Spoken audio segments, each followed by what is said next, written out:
Hi, before I begin, I want to let you all know that this is an older stream. It was originally streamed on Christmas Eve 2022, hence the older stream layout, the more limited frame rate and visual quality, and also some dip frames near the end. My PC was older at the time, and there were some internet issues in the area that were fixed about a few weeks later. It's also edited by my friends at Benny and Ty's editing services. I requested their assistance on some things. Particularly, the person who gifted me this game on Steam is someone I'm no longer close to, and I requested their name be edited out. I'll eventually learn to do that myself, and I also need some edits to just spruce up the video in general. Check Benny and Ty's out. Give Benny a follow on Twitter or hit up Benny and Ty's Discord. Without further ado, here's a video. It's time, baby! I have some pretzels, buffalo flavored pretzels. Anyway, this game is 428 Shibuya Scramble. Like, a friend, Akane Tablet here wanted me to play it, and a friend on Steam gifted me this game, so that's what we're doing, I guess, this Christmas Eve, and also, like I mentioned previously, some of my Switch streams may be on hold. Maybe I could try work around with those comfort joy grips, but it won't be for extended sessions at the very least. So, in the meantime, while my Pro-Con is getting fixed, I can be doing this, because I heard it's supposed to be a pretty long game overall, kind of like Zero Escape. It is by the same guys who made Zero Escape and Danganronpa, Spike Chunsoft. At any rate, I'm going to start a new game. I have to use keyboard controls for some reason. Huh, Japan-only Wii game originally? So I have to use my keyboard for this. You know what? And I also forgot to change my model. Oops. I'm not playing Genshin, so let me change my model to... Yeah, this is the one. There we go. Yeah. I want the guide for gameplay to be... What? No, I don't want that.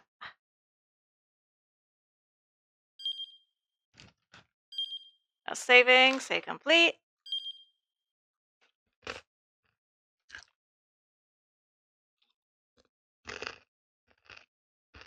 Hope you can't hear me munching too much.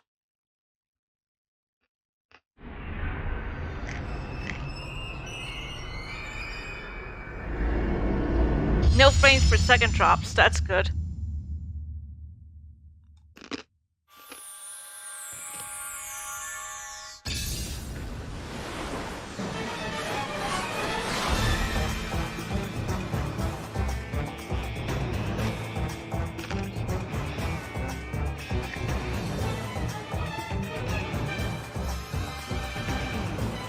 Yeah, this is, like with live action footage and stuff. And stills.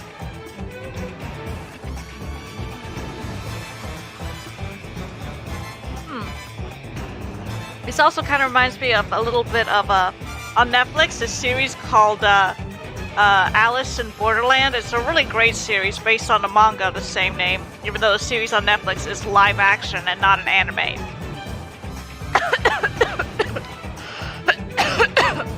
Pardon. Season 2 just came out. I think I'm like up to episode 5 of season 2, and so far it has been great. I love how high the stakes are and how you get perspectives into the characters' lives before they got sent to this weird world, right? And just like last episode I saw was that one of the guys who got separated from the main group. He just played the King of Diamonds game, and I don't want to give too many spoilers, but for one, the execution when somebody loses was just by far the most brutal in the series thus far. I'm not going to say what it is, because even saying it makes me uncomfortable, and also spoilers, but is my thing even picking up?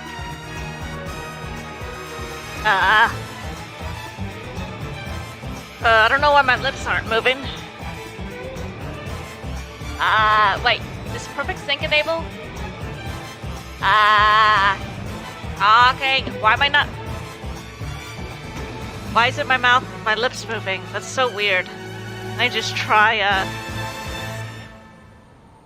Talking. Hello, don't you see me talking? And we're gonna let this play out. But yeah, please watch Alice in Borderland.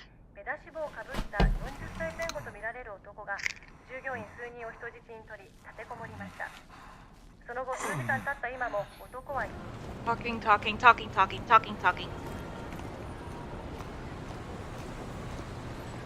会社員の話によりますと、立てこもっている男は北島という男である可能性が高いとのことです。I've been deceived. 男は以前からこのビル内のある企業との仕事上の取引があり、金銭上のトラブルが絶えなかった。 Let me exit VMM and reload it. 今回の立てこもりはそのトラブルに端を発したものではないかと見方が強まっています。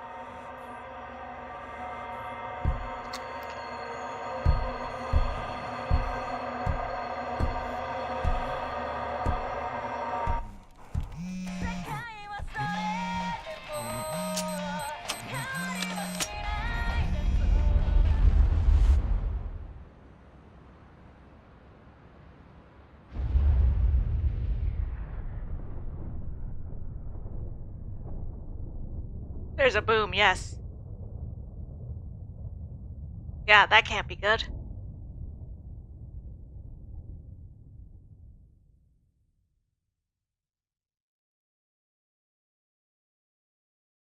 Looks like I can't use perfect sync with this.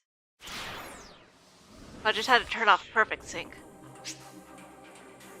As you play through the game, the various mechanics will be explained.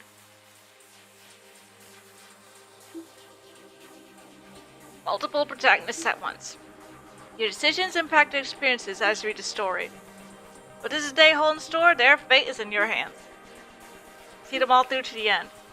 Shinya Kondo and Achiendo. So it's kind of like Live Alive, Live Alive, that's how it's actually pronounced, but for visual novels. I really need to play Live Alive.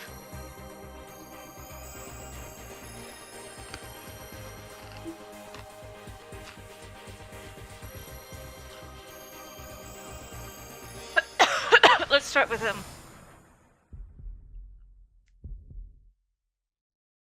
Just 2 more minutes to go.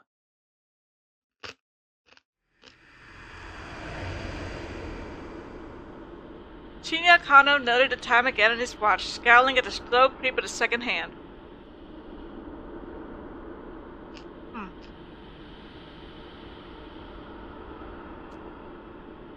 The time was 9:58 a.m. Furrows of consternation creased his forehead.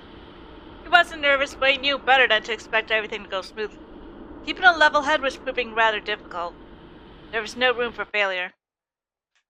Lives were on the line here.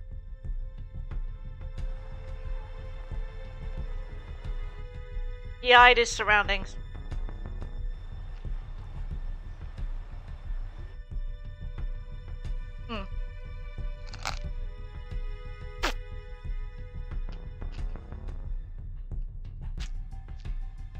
Is the perp really gonna show up? When? Where would he be coming from? How would he make his approach? The Shibuya Scramble was as packed as ever, a throng of people crossing this way and that, blissfully unaware of the dozens of detectives hidden in its midst.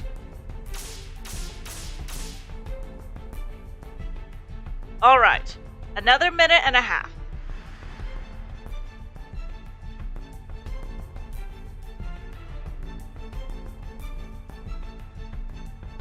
Kano glanced down at his watch yet again. A mere 30 seconds had passed.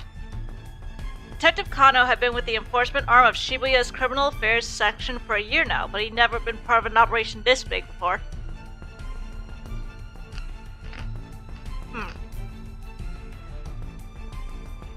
He eyed the young woman standing beside the statue up ahead.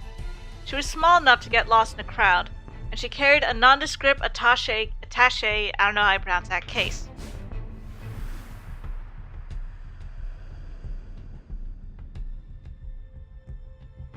Hitomi Osawa, age 19, the attaché, I still don't know how I pronounce that, case in her hands contained a full 50 million yen in cash. I don't know how much that will be in USD. Yesterday, her twin sister Maria had been kidnapped. This was the ransom payment.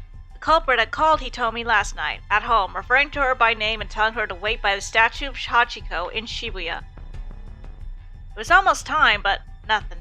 Kano was staring fixedly at the second hand on his watch when a homeless man sitting on the sidewalk murmured just loud enough for him to hear. Come on, Kano, quit looking at your watch so much. What if the kidnapper sees you? Kano tried to look nonchalant as he lifted his eyes, but the scruffy character continued.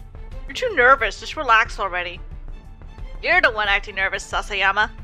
Kano frowned. Why would some homeless guy be talking to me? Yuji Sasayama was the senior officer of the Shibuya Precinct Criminal Affairs Division, 5 years older than Kano. The 100 yen is more or less a dollar. So like around 87 cents if I check correctly, but how much would 50 million yen be in USD? Alright, let me try Googling it. I'll Google it real quick. 50 million yen in USD. That's about almost $377,000, a six figure. I googled it myself. It's a little bit off. Some words and phrase text appear in blue. These are called tips. Press tab to underline a tip, then press space. Okay. So let's read some extra info relating to that word or phrase. Tab and then space. Ones that are 428 specific. These are marked with a that and a that. Yeah, I guess so. Official name, Shibuya Central Precinct. Responsible for the safety of approximately 200,000 people in 32 neighborhoods, including all that. I'm not reading all that. That's a lot. And I'm not even sure I'll pronounce half of them right.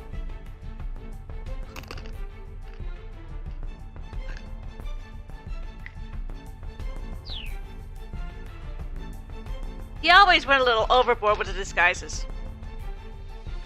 Who wants to be a millionaire equivalent will get to 100 million yen. Yeah, that makes sense. Word around the station was that he just liked plain dress up. Hey pal, spare some change?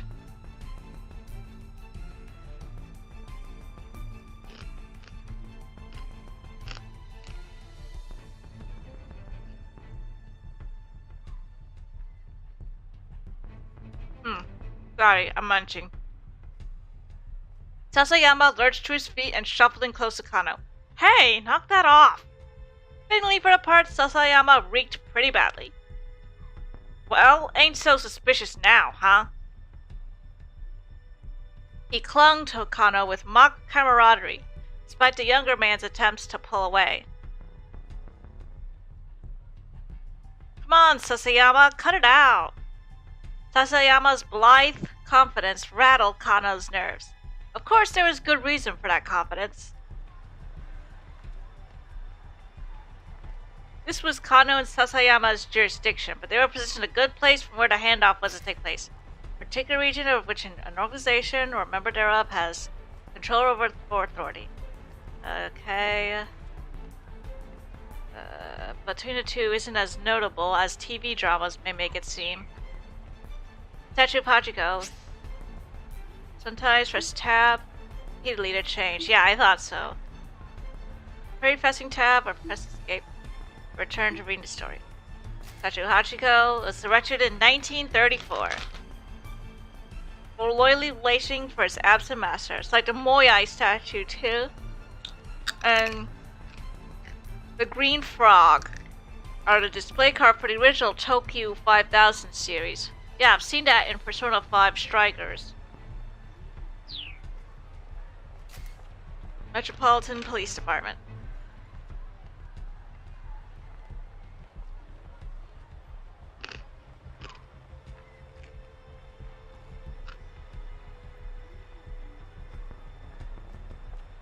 Huh, is that so?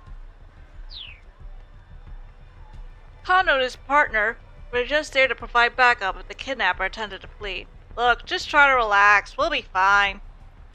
Sasayama gave him a wink. A moment later, the radio squawked in Kano's ear.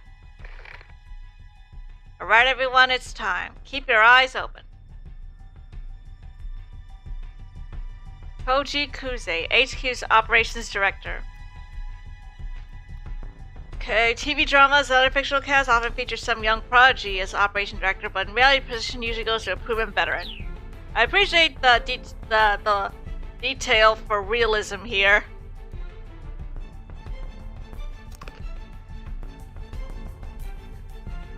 Okay. We don't know where the perp is gonna make contact. Don't let your guard down. Kaze's low, gravelly voice echoed in Kano's ear.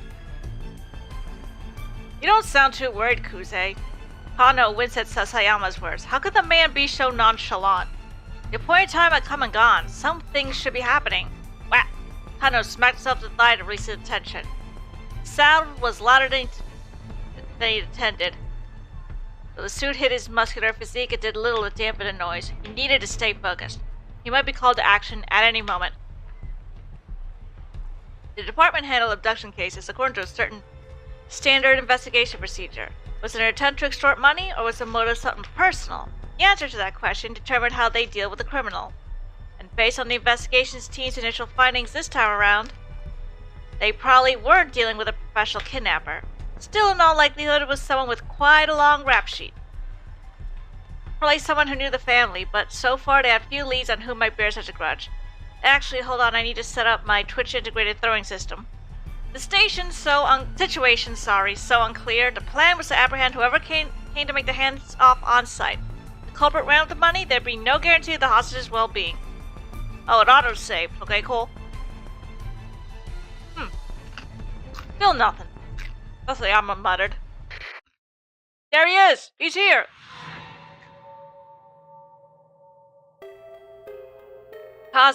Kuze, broke in, his voice spun to the size.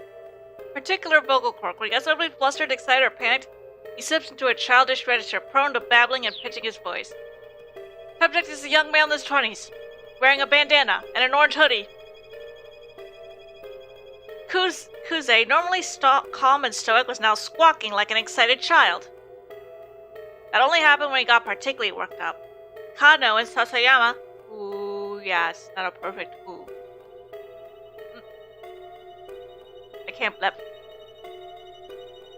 What happened when he got particularly worked up? Kano and Sasayama steeled themselves. Time for munchies. They continue the subject now. 20-something male nonchalantly approached Hitomi to talk to her. Alright, people, be ready to grab this guy. Kuze was stationed in the mobile command center not far from the intersection, keeping tabs on the situation via video surveillance for the camera team. The young man started speaking enthusiastically to Hitomi. Detectives watched, uncertain. Was this really the kidnapper? Oh, looks like we got some choices.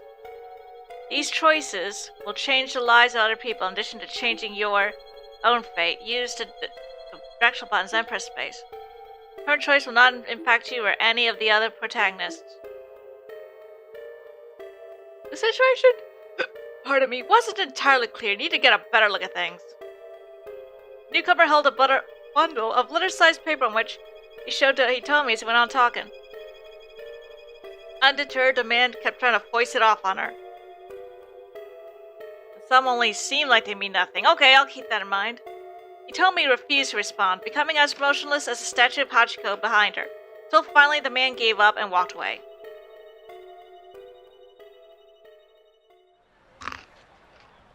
Guess it wasn't him. Kano felt the tension of the moment linger in his spine. The guy must have been hitting on her. Succeeding at meeting someone with like this takes a special knack. Looks are also important.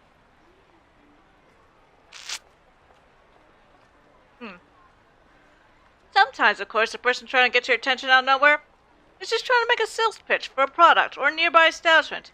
At first glance, it isn't always easy to tell the difference. I mean, she is pretty cute and all. He had a point. Though, of course, something in Sasayama's voice made Kano brace himself. She's got nothing on my Mi-chan. Mi-chan was Sasayama's wife. They got married just last month.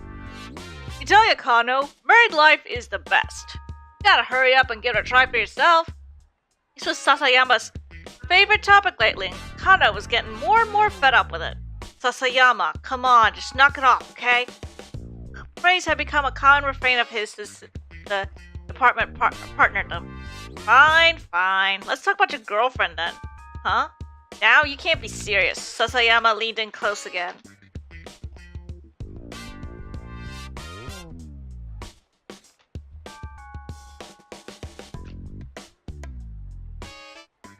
Thank you for her, pet. What'd you like? We are not having this conversation. Kano muttered, looking away. Aw, come on! Sasayama put his hand on Kano's chest, still playing the homeless troublemaker. Show me your phone. Let me see your lock screen. Huh? Sasayama paused for the phone. You got a pic of your girl on your lock screen, yeah? I do not. But he did. It was scary how on the mark Sasayama's instincts were. Hey, cut it out. We're in the middle of investigation. I am investigating, Sasayama chuckled as he plucked the phone from Kano's pocket. His face scrunched up, he's pogging with astonishment as he looked at the lock screen. The heck is this? It's not... Ain't this Masami Nagahama? A national star. Tends to play the heroine on national morning soap operas or national historical dramas. Her songs have been a series of national hits. And she's even slated to host the year-end national singing competition program. Everything about her is national. Kano realized he had to bite the bullet. No, that's my girlfriend. Her name's Rumi and she's... Sasayama cut him off.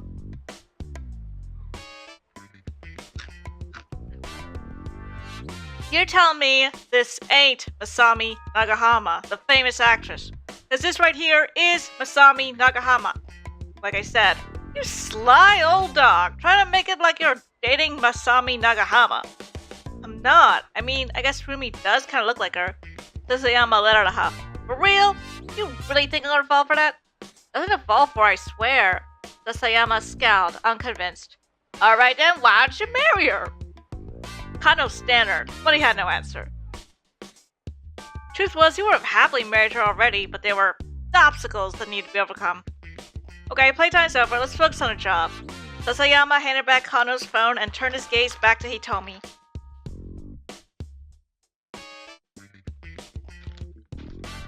Kano let out a quick, uneasy sigh. But his shoulders did feel looser. Maybe Sasayama had been trying to release a bit of attention. Maybe she'll be grateful. Eating the crumbs at the bottom of the bag. That's what I'm doing right now. They're so good. Fun fact, science fact. Did you know that capsaicin, the stuff that gives spicy food a kick, helps you burn at least 50 calories and also suppresses your appetite, so it's good to help you lose weight? Just wanted to throw it out there. I have a drink. Let me just redeem that hydrate really quickly, just for the fun of it. Where's hydrate? Here it is. By now, several minutes had passed since the guy with the papers had gone away. He peered at Hitomi. The strain on her face was visible. In addition to the weight of the attaché case itself, the 10,000 yen bills it weighed close to 6 kilos. Her slender arms must have been getting tired. She refused to set the case down. She wasn't taking any chances with her sister's life.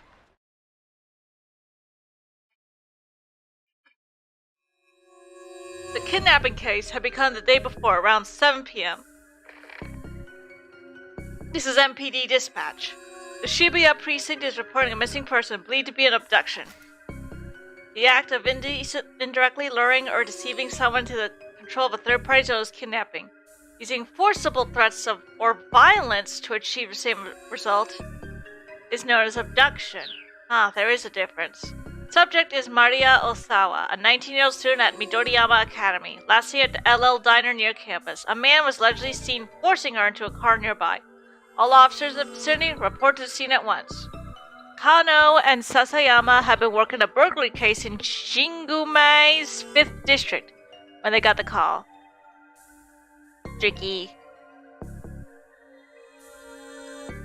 The two arrived at the LL Diner at 7:15 p.m. At roughly the same time, several other officers showed up to secure the area, blocking off entry to nearby roadways and monitoring the surrounding establishments. Inside the restaurant, Kano and Sasayama were met by the girl who reported a kidnapping. It was the victim's twin sister, Hitomi. Could you tell us about when Maria was taken, starting from the very beginning? Kano said, keeping his voice low. My sister and I, we were supposed to go to a party together today.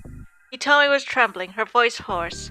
But I messed up the time. I showed up right at 7, an hour later than I was supposed to. So, Maria had gone alone to the party, a mixture for locals and exchange students. Hitomi, arriving late, had showed up just in time to glance out through the restaurant window. Pardon me, sorry. And see her sister getting shoved into a car. She described the vehicle as a blue station wagon of Japanese make. Why would something like this happen to her? Hitomi held back her tears as she was shaking all over.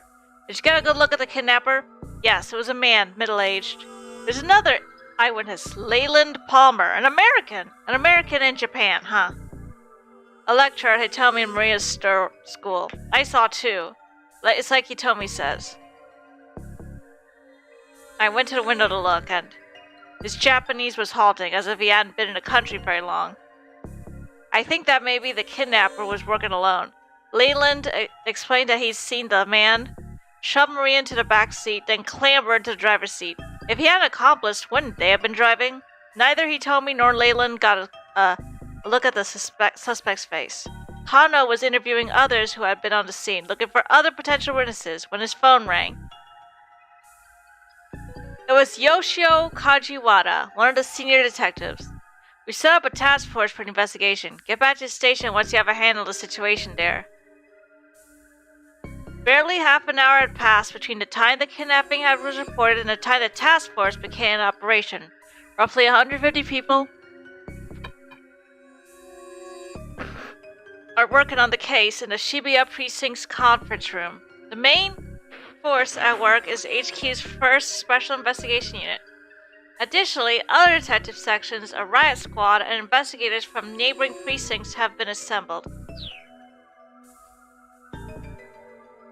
When Kano and Sasayama got back to the precinct station, Kuze had already arrived from HQ. He informed them that a response team had been formed to investigate the victim's home. In a case where someone has been abducted for ransom, it is often difficult to resolve the situation without cooperating with the victim's family. But the family can also be a hindrance to making an arrest. Pardon me. To help guide the family's actions, a response team is assembled and stationed at the victim's home, led by an investigator with the proper training. Kano could feel a peculiar tension in the air. Unfamiliar MPD detectives scurry to and fro around the Shibuya offices. He pulled one of them aside to get a quick update. An hour had now passed since the kidnapping. There had been one new development. The perpetrator made a threatening call to the victim's home. He said the following: Tomorrow, 10 a.m. by Hachiko in Shibuya. Have the sister Hitomi bring 50 million yen. If not, the girl's life is forfeit. Kajiwara from the precinct was put on the response team, along with detectives from elsewhere who received special training in abduction cases. Normally, a local precinct detective wouldn't have gone undercover in a victim's home. Kuze, however, had decided that having a knowledgeable local was crucial, and had sent Kajiwara along.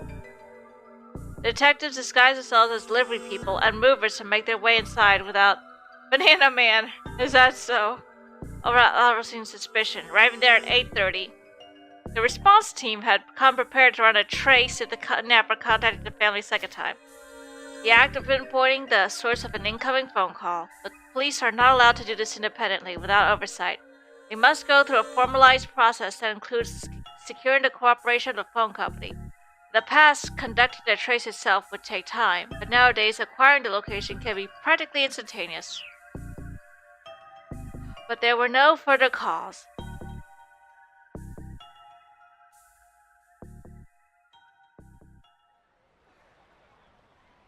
Kano checked his watch again. 20 minutes had now passed since the time designated for a ransom handoff.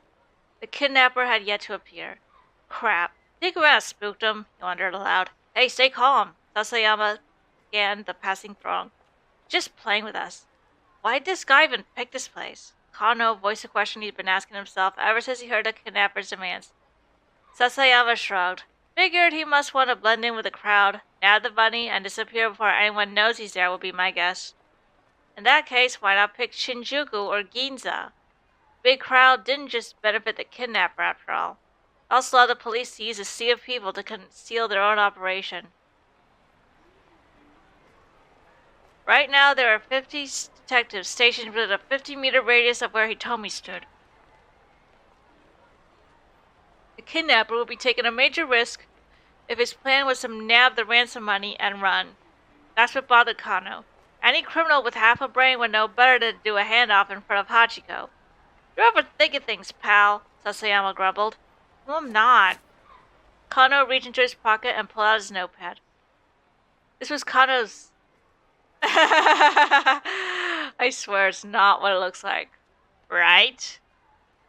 That thing again? Flipping through the notepad pages. Aha, here it is. The more irrelevant something seems, the more relevant it's bound to be. So it's dick like detective, not like the other thing. Sorry. Lame joke. It's a favorite saying of Kyuzo Tateno. Yeah, gumshoe. Assistant inspector from the Shibuya precinct. Tateno was the kind of detective Kano aspired to be. For the current operation, he'd been placed in charge of Hitomi's personal safety. He was in position to defend her as soon as the ransom had been handed off. Of course, Hitomi had been informed of how much protection she was under. There was a risk that if she acted too secure, it might alert the kidnapper. Hey there, pal, what are you saying about my name? I think Tateno has the right idea. Maybe, like a great detective, don't get me wrong. He's a great detective, don't get me wrong. But, do you know how many irrelevant things there are to consider? Kano ignored them. Didn't matter if nobody else understood. Kano had faith in Tateno, as both a detective and as an individual. He had first witnessed Tateno's brilliance during a standoff at a financial company. 3 years earlier. A man had shown himself in an office, splashing gasoline everywhere and threatening to set the place ablaze. While the others hesitated, Tateno unflinchingly doused himself with gasoline and strode into the building, where he managed to talk the man down and secure the scene. The others had been awestruck by Tateno's actions. Kano, who at the time had been content to be a run-of-the-mill policeman, had found it quite inspiring.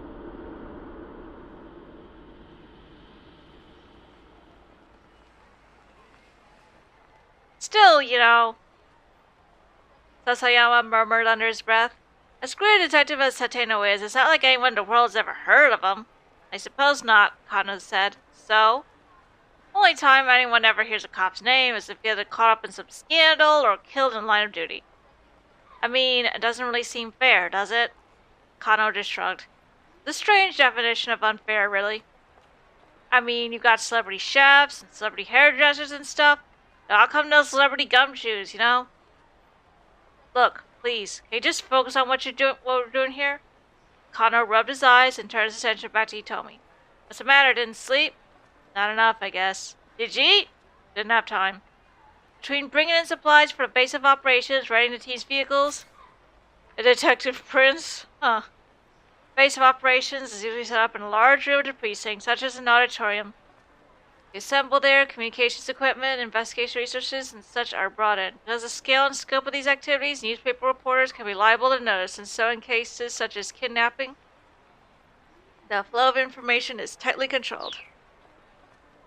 Photocopying hundreds of documents and various other tasks, Kano had barely slept the previous night, and he hadn't gotten a meal in either. What have you been doing?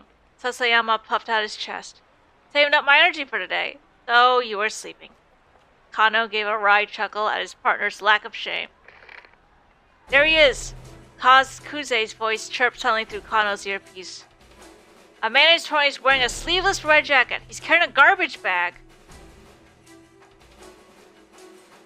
A young man had emerged from the crowd about 15 feet from where Hitomi was standing. He strode towards her, a sinister look on his face. He didn't match Hitomi's description, but Kano felt a jolt of nerves all the same. Maybe the kidnapper, yeah, he is suspicious looking, had hired some young street punk to snatch the ransom payment. That our guy? What do you think, Kano? Yeah, I think he's gotta be. This was it. Kano saw the lump in his throat. He bent his knees, ready to act fast. Blood rushed to his leg muscles, banishing the stiffness that had begun to take hold. Could this be the culprit, or perhaps... The young man tried to... Oh yeah, here we go. But he clung to it with desperate strength. It was him! The detective rushed in. Whoa, hey, what the hell? The young man threw out frantically and tried to dart away, but the officers closed in, forced him fully to the ground. Target secured! Oh geez, I think we got another suspect on the scheme. He's taken a ransom! Oh dear. Kuze's hysterics made Kano spin around. Sure enough, a foreign-looking man was sprinting away, attaché case in hand. The mob of detectives scrambled to pursue. Before Kano could react, most of them had run off, leaving them to look after the original suspect.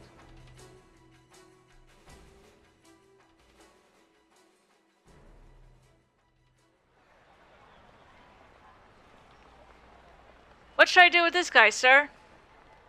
He might have some connection to the kidnapper. Should I bring him in? Oh, sure, that'd be swell. Well, thank you for the posture check.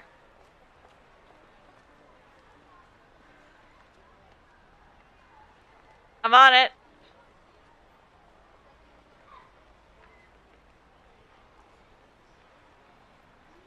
With the help of one of the remaining detectives, Kano brought the suspect back to the Shibuya precinct. Look, how many times I have to go through this? Cut the crap. In the interrogation room, the young man, who gave his name as Achi Endo, steadfastly insisted on his innocence. Why'd you try to seal that case? Kano watched Achi's face intently. Like I said, it looked heavy, so I was just trying to help her out. It wasn't inconceivable that the young guy wanted to help a pretty girl, but he told me he had just been standing there, hardly in desperate need of assistance.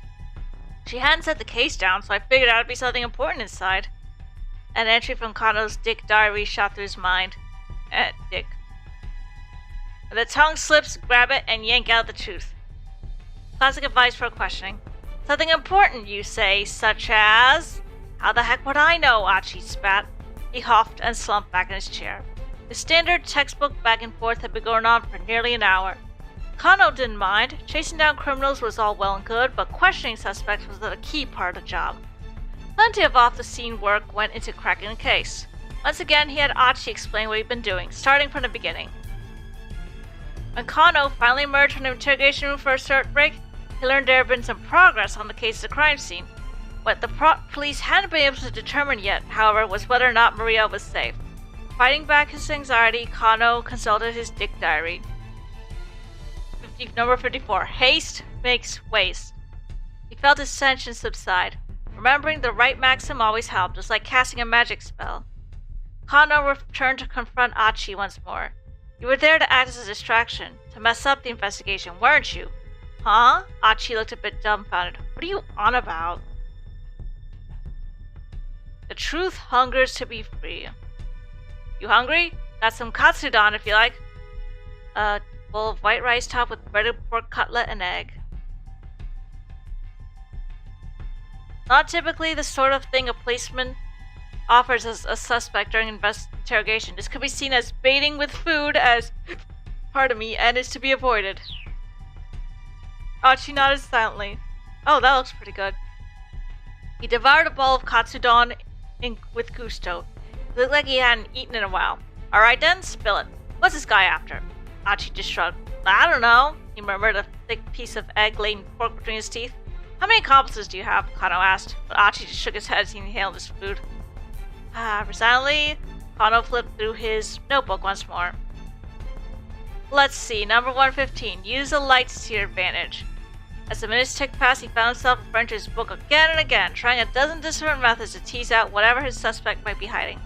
The experience began to feel strangely surreal, their two voices echoing hollowly in the interrogation room. Eventually, Kano looked at the clock and realized that the questioning had been going on for nearly 5 hours.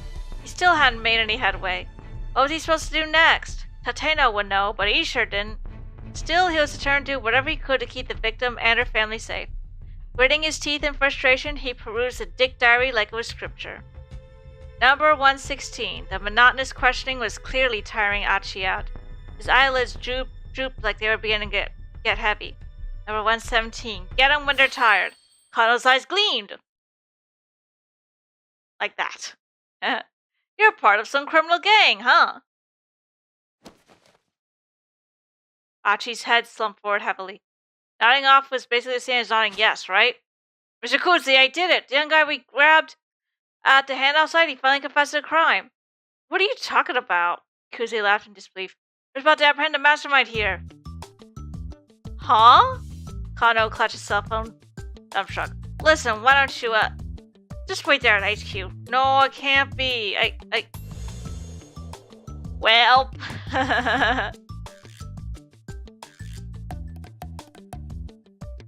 After kidnapping case was wrapped up, Kano tendered his resignation.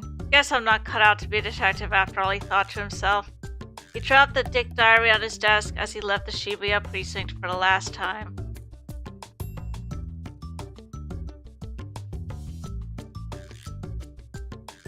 Bad end. So long, Shibuya. Oh yeah! Kano wound up at a bad end. This does not mean that the choice you made for Kano was the wrong one. One of the other protagonists, Achi Endo, has an impact on Kano's fate here. He can avoid a bad end by making proper decisions in another character's story. For a detailed hint, check the tip by underlining the bad end title. Press tab, then space. Kano had every reason to suspect Achi Endo, but arresting turned out to be a mistake. If Achi hadn't approached Hitomi, this wouldn't have happened.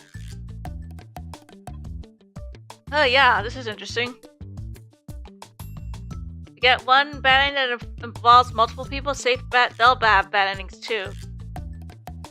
Better notice if it involves a decision I haven't had a chance to make yet, it'll automatically assume the bad ending choice, huh?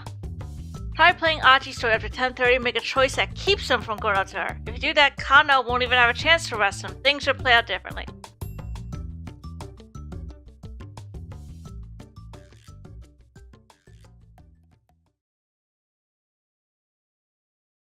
Okay, so let's pick Achi's. Ah, yes, I see now. You haven't had a chance to play Achi yet, so it automatically assumes a choice that leads Kano to this bad ending. I see now.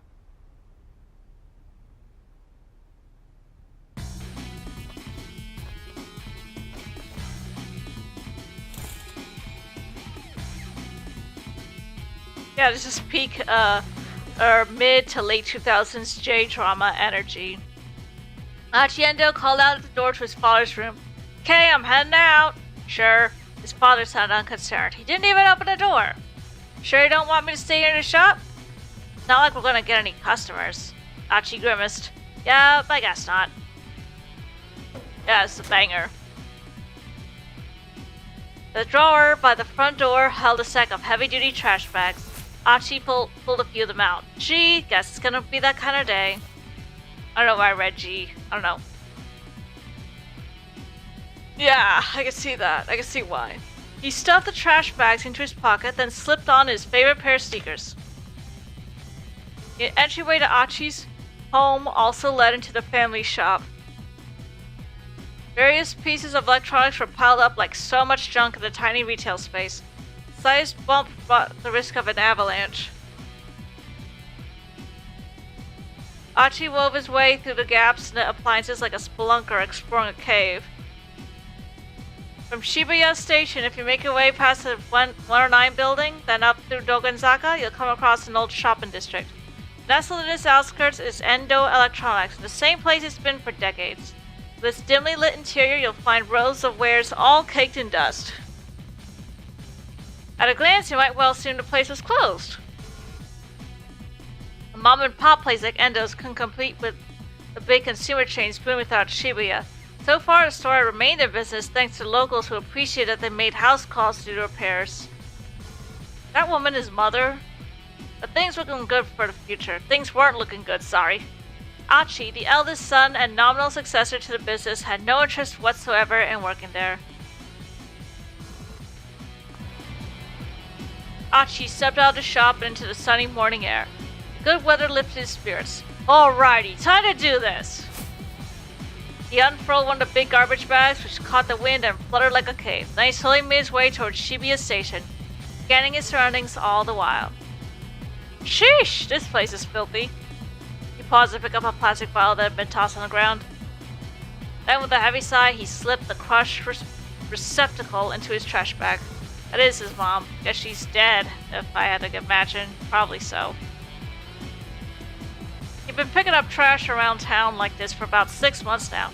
It gotten so that the sort of garbage most people would hardly notice stuck out to him like a sore thumb.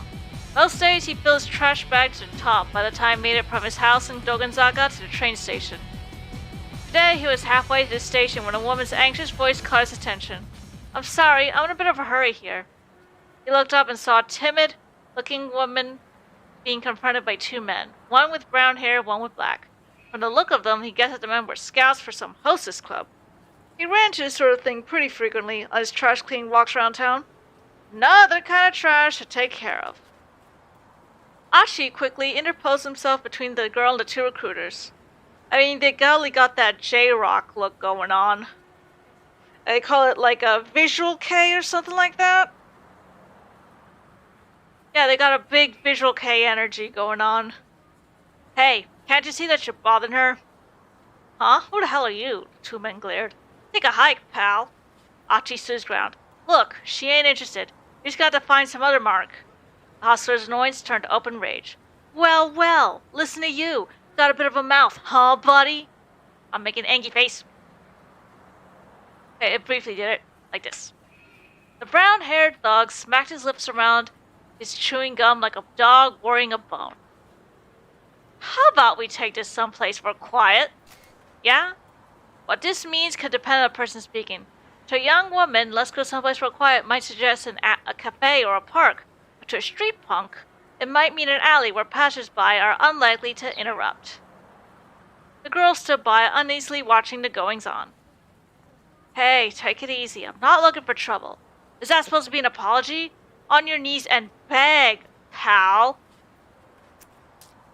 The man spat his gum onto the ground. Ew. Achi looked down at the gristling wad of gum on the sidewalk. His last shred of goodwill vanished. Oh, that's one way to piss off a garbage collector. You better pick that up. Right now. What? Didn't you hear me? 'Cause I told you to get on your knees and back. Achi's hand shot out, grabbing the man by the jaw. Whoa! Whoa! Easy, pal! The other man's bravado drained from his face. Achi tightened his grip on the brown-haired hustler's jaw. Sweat dripped from the man's reddening brow. Gurk! The man struggled, but Achi just tightened his grip. Calm's a real pain in the ass to clean up after it's gotten stuck to the street, you know. Ever stop to consider that? Wait, are you... The other hustler's panicked eyes had fixed on Achi's chest. Oh, crap! That shirt, man! The guy's voice was starting to break. I just got encoding overloaded really quickly, but it's okay, it's still smooth. That's mean clean! A guy with a mean clean shirt carrying around a trash bag? That means you're... His face went pale. Gua? Meme? Gleam? The other man echoed the words through his held-shut jaw, tears welling up in his eyes. Get it right, pal. Achi clenched the man's jaw harder still. Make an Angie face. He said Angie. That's not Angie.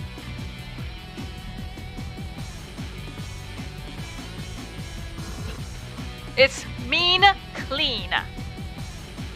Ow! Wow, wow, wow, wow, wow, wow, wow. We're sorry, man. You're Achi, right? Dude, we honestly had no idea. Come on, man, you gotta cut us some slack.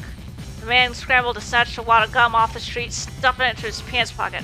Finally, Achi let go of his companions. The brown-haired hustler's face was twisted up with fear. Gasping out hasty apologies, the two thugs scampered off. It's the mean, clean shirt.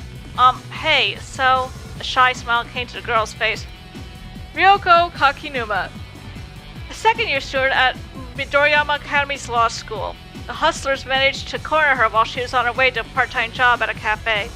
The popular plot in trashy e-novels for the main character to fall in love with a hustler like these guys, but such things rarely happen in real life.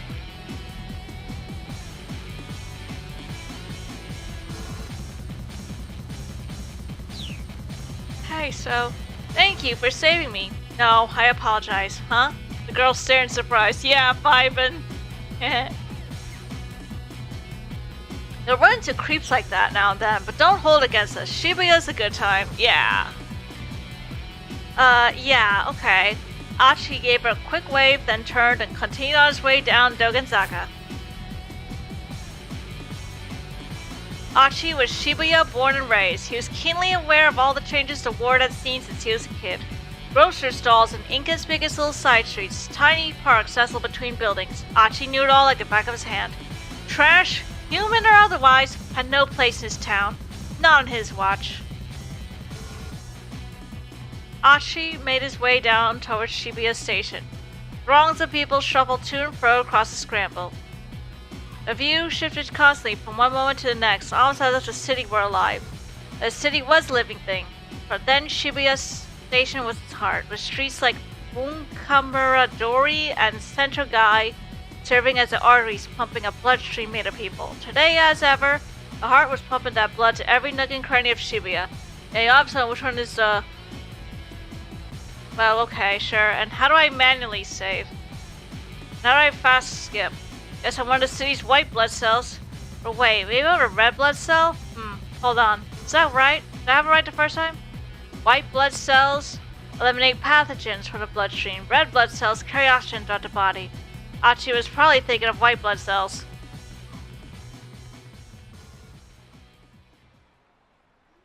Emerging from his reverie, he noticed a rather conspicuous young woman standing by the statue of Hachiko. Ooh, she's totally my type. To be someone's alley, to be someone's cup of tea. Whether she's a model or a small-time actress or something. Looks like she's waiting for someone. Find another guy. Dang. Good looking as she was, there's no way she wasn't already taken. What kind of guy scored a girl like that? Probably the rich-ass CEO of an IT company or something.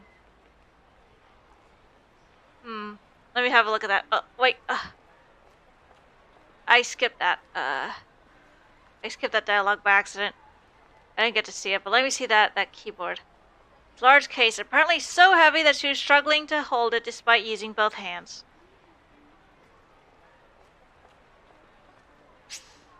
You've reached a decision point. Let's have Achi not approach Hitomi. Okay. Okay, F1, F1, F1.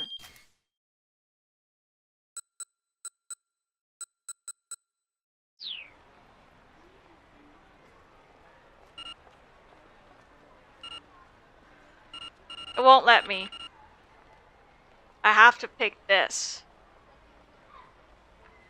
Anyway, I got the keyboard binding screen up.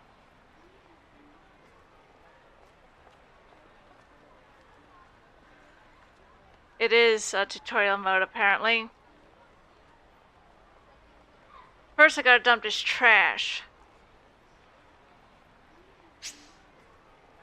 Now, Achi won't approach Hitomi, which means he will probably avoid being arrested by Kano. At the same time, Kano's fate will also change. And he'll no longer wind up at a bad end. So let's switch back to Kano's story using Time Chart. Press F2 to open it. I see. Oh, this music is so cool, though.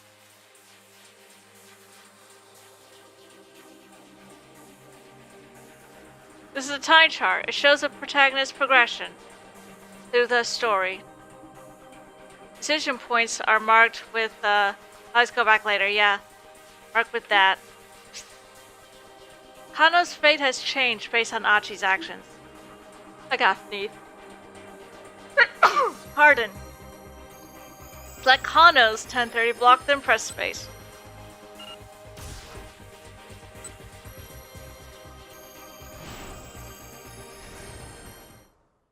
It does make me think of Zero Escape a little bit. I suppose you could call it that. Kano gave a wry chuckle at his partner's lack of shame. Let me see if there's the skip button.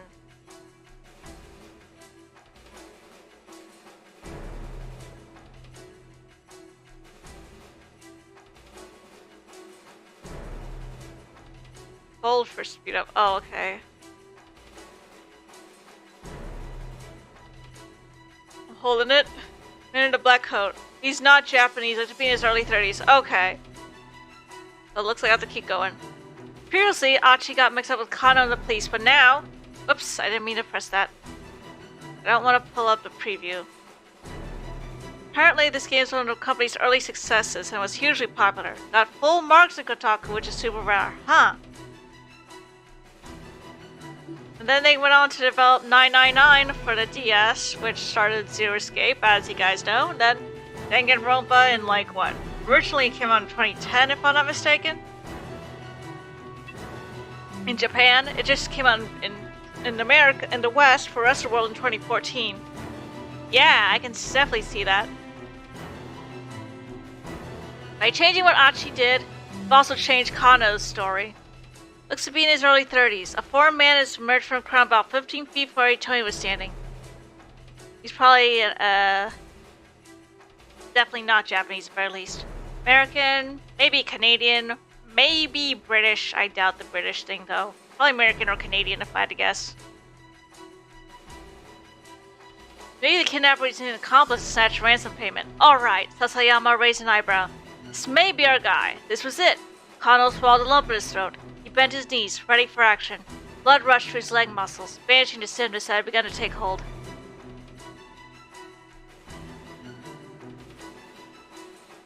Was this the culprit? Or perhaps... The stranger took hold of the attaché case. It was him! Unmasked, the detectives began to close in. Let's go, Kano! On it. Sasayama and Kano leapt into action, but they never expected what happened next. The case clutched in both arms, a man veered suddenly, running right toward them. Keep out! What's this mean? Kano's story has suddenly hit a keep out. Keep out refers to a point in the story where your progress is currently stopped. Huh. In order to advance beyond a keep out, you need to jump from another protagonist story. At 10:30, Achi has a young man in suit set as red keywords. Checking those red keywords will allow you to jump from Achi's story back to Kano's. Huh. Only really works for a first playthrough, but there's a genius for getting all the bad endings into time blocks, so you know you got them all. That's so. Head back to Achi's story and keep an eye out for that key phrase. I think it was F2, right? F1. Try following Achi.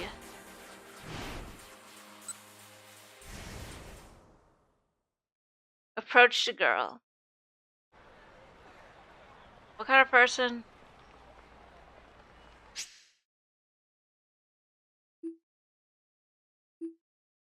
Press that. When rewinding advanced like this, A will sometimes appear in the upper left corner. Press space while this is being displayed to reread the current page. Okay.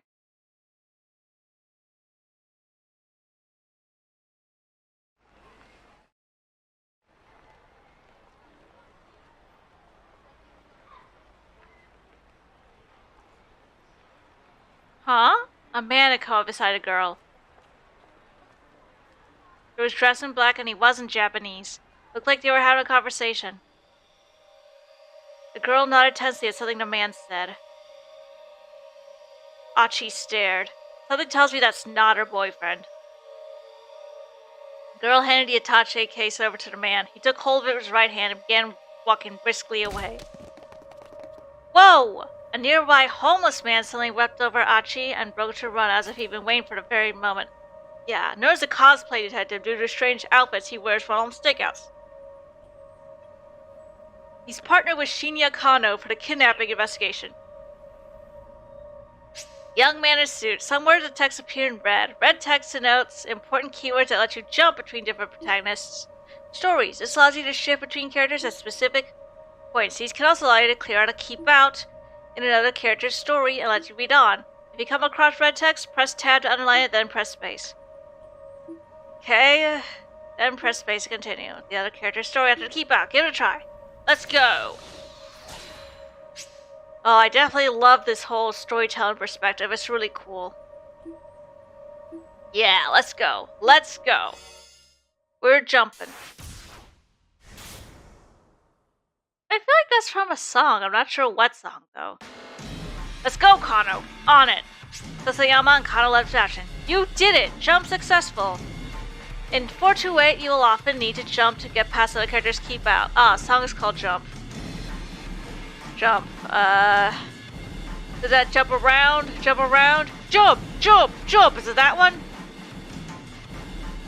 I'm not sure. It could be. Ah, no, I haven't heard of that one then. I only know the Jump Around song.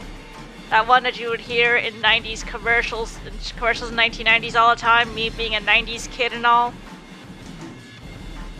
Okay, there won't be any more tutorial messages for a while. If you get stuck somewhere, try changing your protagonist or make a different decision to advance. Okay. Yeah, I'll keep that in mind. But they never expected what happened next. Oh, a Van Halen song, okay. With the case clutched in both arms, the man suddenly veered, running right towards them. Suspect staggered to a halt, then bolted off in a new direction. Oh, banana. Kano whipped off his caution glasses and followed hot pursuit.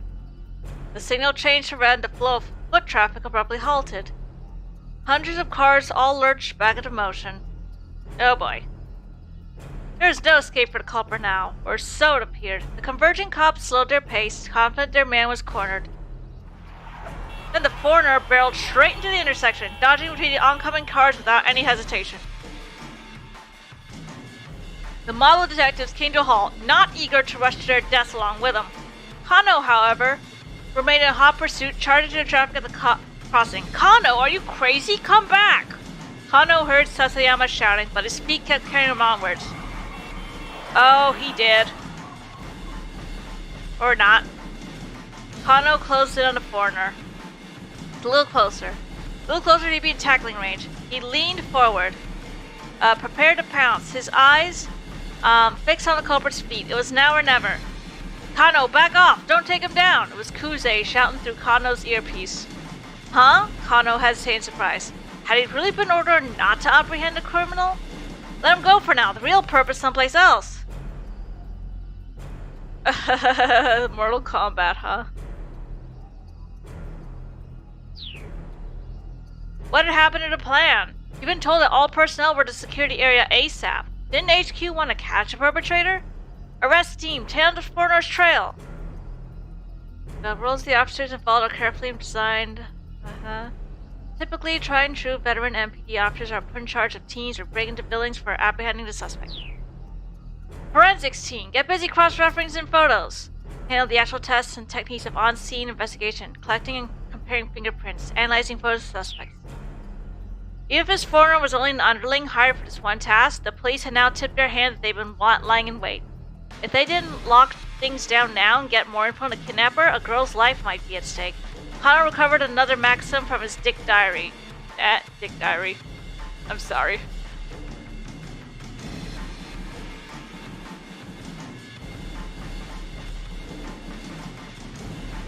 Always assume a worst-case scenario.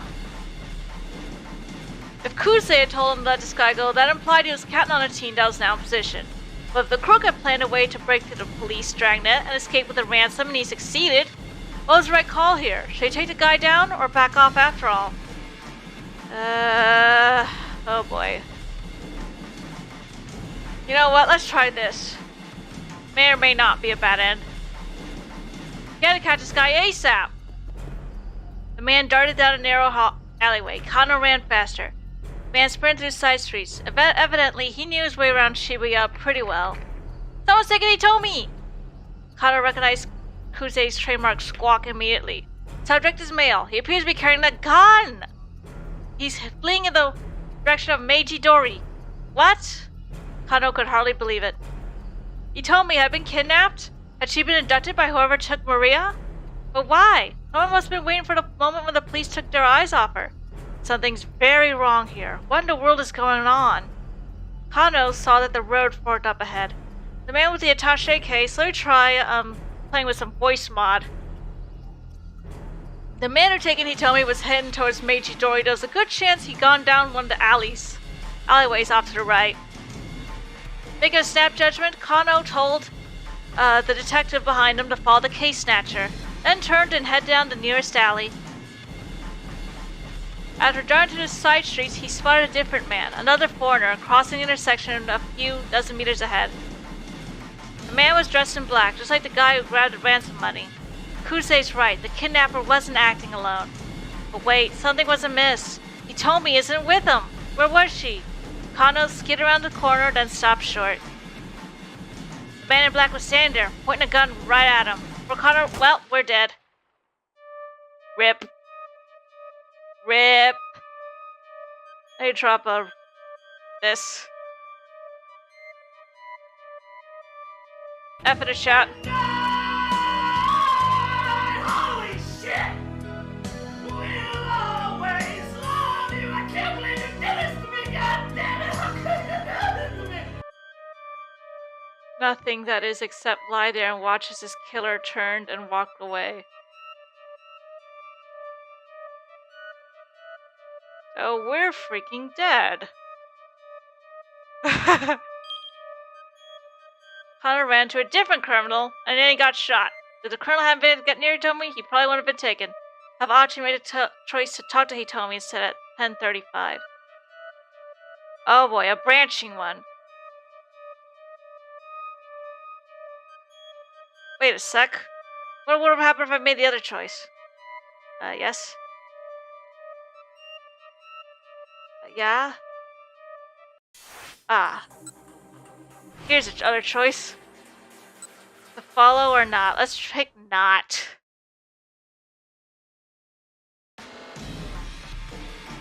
What was the right call here? Should I take this guy down or back off? Let the other officers chase after this guy. Kano had his own job to do. Kusei's instructions had been clear. Let the other officers chase after the guy. He broke off his pursuit, pointing the next wave of detectives in the direction the foreigner had fled. Kano had almost gotten close enough to get a good look at the guy's face, but if Kusei had ordered him to let the guy go, well, his boss should know what he was doing. The perp was someone else's problem now. He had just ceased his pursuit when Kusei's panicked voice sounded shrill in his ear. Someone's taking Hitomi! Kano recognized, yeah. Detective's mail? You already know this. You told me I've been kidnapped? Yeah. At least we're heading back to where Hitomi was last. He was heading towards Meiji Dori. There's a good chance he'd gone down one of the alleyways nearby. Okay.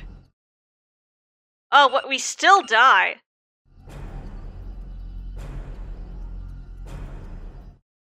Yeah, we're still dead. We have... It doesn't matter what we choose. We have to,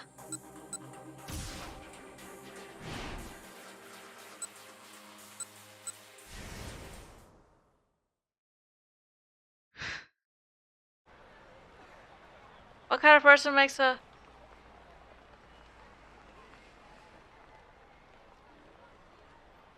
I wonder if we,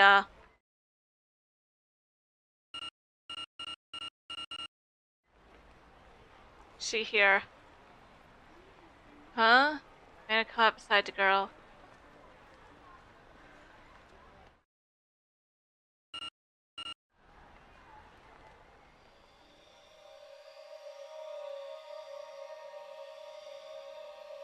I'm gonna jump out to places with that book icon on the page. Oh, okay, I see now.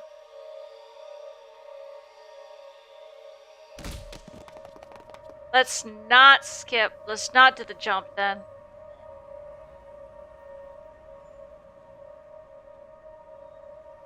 First one, then another, a third, a fourth, a fifth, over a dozen now. What the heck? Clearly something big was going on. Were they after the attaché case? With that many people chasing him, the guy with the case was sure to get caught. But wait, what about that girl?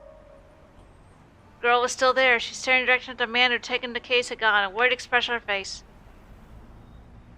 There you go. Maybe you should talk to her and ask what's going on. He couldn't shake the feeling that something was very wrong. Maybe we should talk to her and ask what's going on. Oh boy, here we go. Is there something wrong with one of his legs? He was using a cane to walk, and one of his hands slipped into his jacket pocket. Achi could scarcely believe his eyes. Gun! A revolver? Colt Detective Special. A .38 caliber revolver introduced in 1927 by Colt's Manufacturing Company. Classic example of a snub-nosed revolver. As the name implies, the weapon is frequently carried by detectives, narcotics officers, and the like for self-defense. Suddenly, a young man came running through the crowd. Seeing him, the man with the cane turned on his heel and vanished to Scramble. Something big was going down. What is all this? The young man was closing in on the girl, his expression grim. Where is it? That guy's up to no good. Yeah, I'm gonna try to mess around with voice mod now. Yeah! Leaping high, Achi delivered a flying kick right between the man's shoulder blades. You got the wrong guy, I think. Yeah, you got the wrong guy. What the hell's your problem? What the hell is your problem, man? The two stood staring each other down as the crowd swirled around them. Let go of me! You let go of me first! After you let go of me, sure! You first, pal! Don't you call me pal, man! Don't call me man, pal! Either man was willing to yield. Okay, I gotta recycle my drinks, drink bottles, so give me 1 second. Yeah, I guess it kinda does. The crowd had parted to avoid the scuffle. Passers-by were staring from all sides. Well, crap. Achi got a sudden sinking feeling. Forgot to put this. What the hell am I even doing? Jumping over my head, as usual. His anger melted away. He loosened his grip. Without further argument, the other man let go of Achi's jacket. Turning quickly... Wait a sec, where'd Hitomi go? The stranger hurried over to the statue of Hachiko, where he dropped to his knees, dejected. Oh no. The girl who had been standing there was nowhere to be seen. Maybe this was the guy she'd been waiting for? The guy was clearly upset that she was missing. Achi actually felt kind of bad for him. He decided he'd wait till we leave while the guy's attention was elsewhere. Whew! He hurried back on the road to his house. The wind had gone out of his sails and he didn't feel much like cleaning up trash anymore. Well, I guess I'll read some manga and go to bed. Better play it safe before the day got any worse. Bad end. Tussle with a stranger. So he did interview one of the detectives. Key lies further along in Kano's story. Maybe if I make a different choice.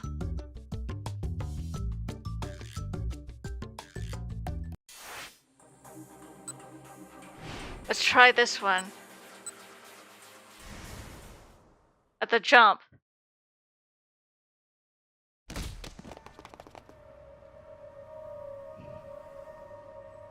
Yeah, I am.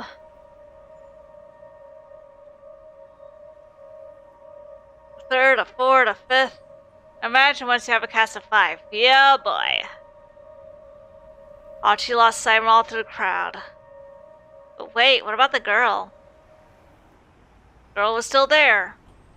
Yeah. Another crazy day in Shibuya. Would be a mistake to intrude. Yeah, I bet that's what this is. Some TV show about a kidnapping. The girl has to make the ransom handoff. And there's probably some actor lurking around here playing the suave, handsome detective. I forgot to put my thought voice on. Gave a chuckle and turned away. Soothing breeze blew by as wispy clouds drifted overhead. They picked a nice day for a shoot. Smiling inwardly, he resumed his trash-picking mission, wondering what other surprises the day would hold. Wait, what? A loud bang, the Scramble went to an uproar. Huh, someone blow a tire? People running from all directions to see what had made a sound. Oh, maybe they're showing an action scene now. Achi was a tad bit curious, but he strolled away from the Scramble without looking back. Maybe he had to Yotsuya to spread his legs for a bit. Probably just part of the show. 4 minus 2 minus 428. Yotsuya. Yeah. Okay. April 28th is both Shibuya Day and Yotsuya Day, along with Senior's Day. Huh. It was best not to get distracted. There was trash that needed collecting.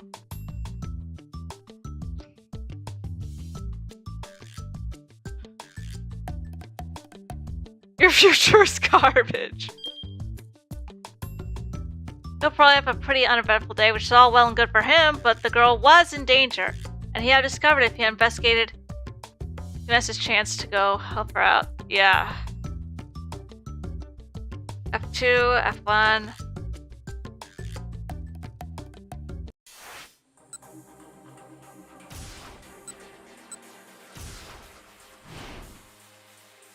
Let's approach the girl. Whew.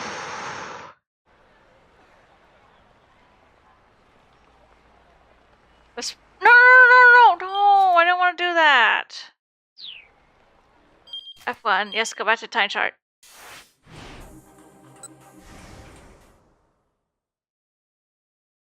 I'm just trying to figure that out, don't worry. This. Now, what kind of person makes a young lady... whatever.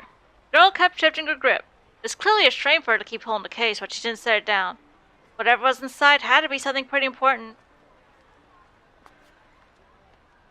If I were you, I'd bust the head of the punk that's kept you waiting. Huh? That thing looks heavy. Let me carry it for you. The girl stared back at Achi with wide eyes but said nothing. Really, I'm happy to help. I'm not going to steal it or anything. His tone was hurried and he impulsively reached for the attaché case. Oh boy. Whoa, hey, what the hell? For an instant, Achi froze, unable to process just what was happening. I got a little encoding overloaded. It'll smooth itself out, I think. Okay, yeah, smooth itself out. He tried to run, but the men shoved him unceremoniously to the ground and held him there.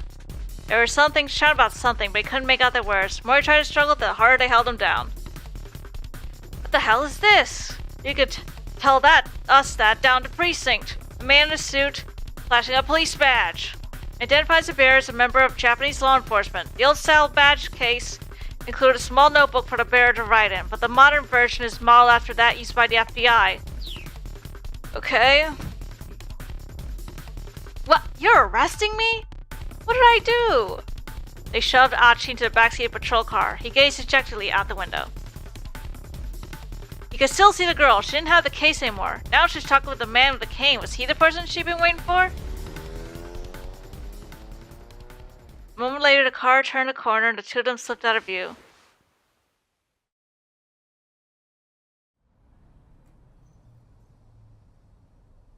Several hours passed. The police finally turned to his innocent and his father came to pick him up. Finally, his father caught his attention. The old man seemed to be in surprisingly good mood despite having to collect his son from the jailhouse. Achi, there's something I want to talk to you about. It's about me taking over the shop. Now is not the time, okay? No, it's not that. Look, let's just get home first. Thank you for the head pat, by the way.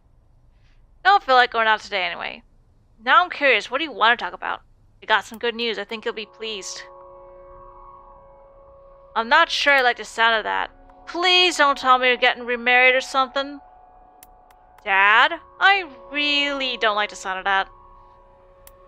So began a very long conversation.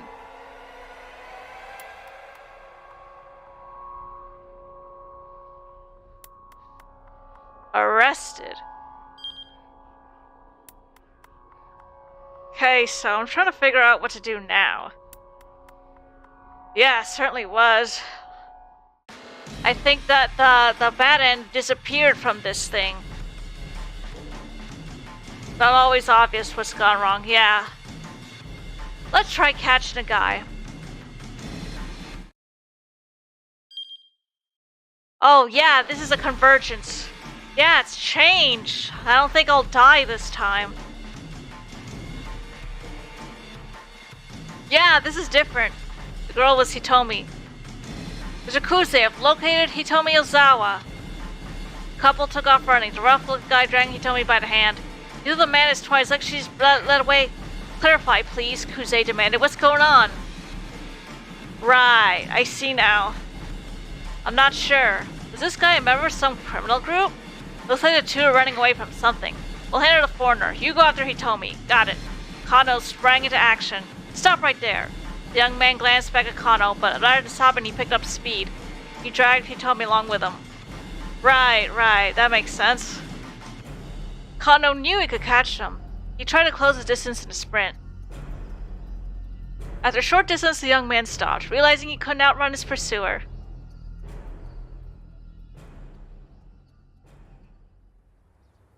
Well, shielding Hitomi behind him, he glowered at Kano. Why'd you run off? Kano demanded. 'Cause you were chasing us. A blatant lie. People don't just bolt like that without good reason. The young tough started edging away, keeping Hitomi behind him. Kano followed. Look, just let the girl go. The guy glanced back at Hitomi. She shook her head fearfully. Maybe this troublemaker had warned her to keep her mouth shut? You've got this, Kano. Just don't let him out of your sight. Gah! Sun blow the top of his head left him staggering. His eyes spun as he reeled with vertigo. There's a flapping sound, a vague black shape wheeled above him. Was that a crow?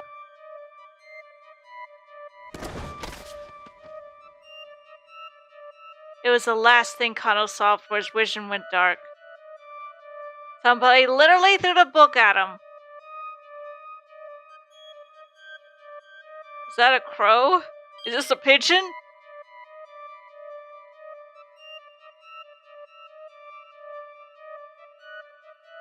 Key's what Achi does at 10:35.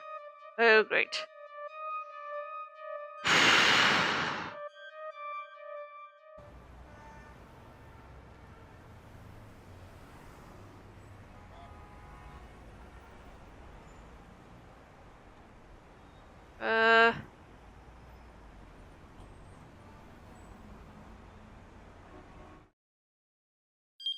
A revolver?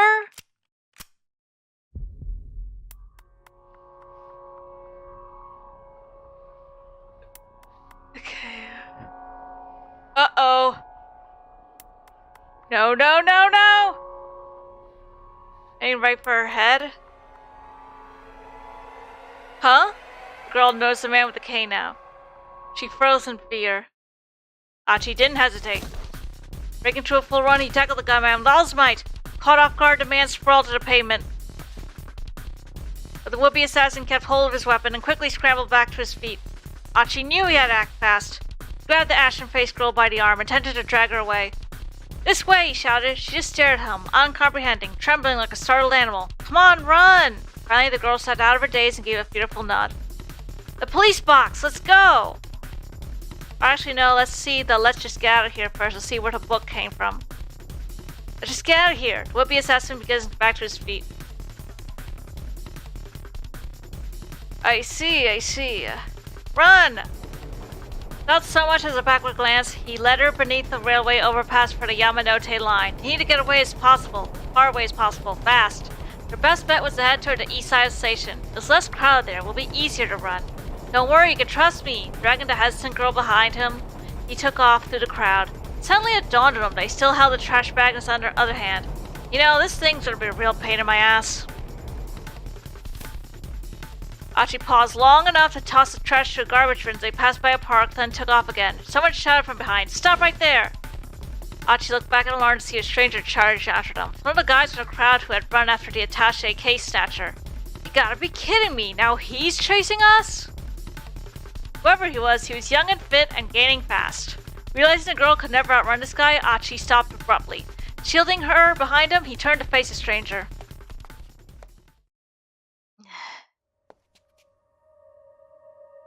Why did you run off? 'Cause you were chasing us. The other fellow eyed Achi skeptically. Maybe he was the buddy of the man with the cane? Keeping his guard up, Achi began to back away. Look, just let the girl go. The guy was acting like he knew her. Achi glanced back, the girl only shook her head, wide-eyed. The other man's posture shifted, preparing to lunge, but as Achi braced himself for a scuffle, something came crashing down on the stranger's head.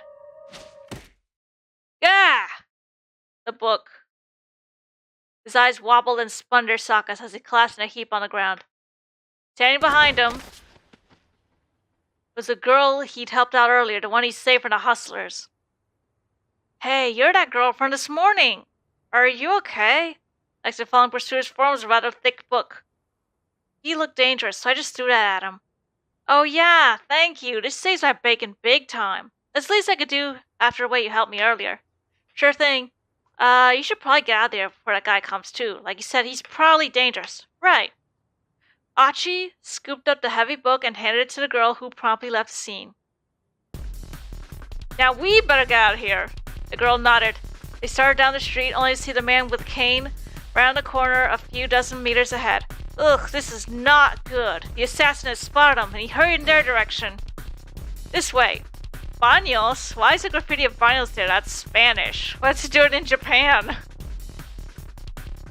We led a girl to the nearby highway. But this way's a dead end, the girl said breathlessly. Like I said, just trust me. Archie kicked down a wooden plank covering a gap between two buildings, clearing a space that a person could fit through. We can get away through here. In you go. But the girl just stood there, looking terrified. What's the matter? Come on, we gotta hurry. But I... Shut him as if Vtuber was about to pull a gun on her. You could hardly blame her. He was just some random guy who'd turn up out of nowhere. There's no time for dawdling.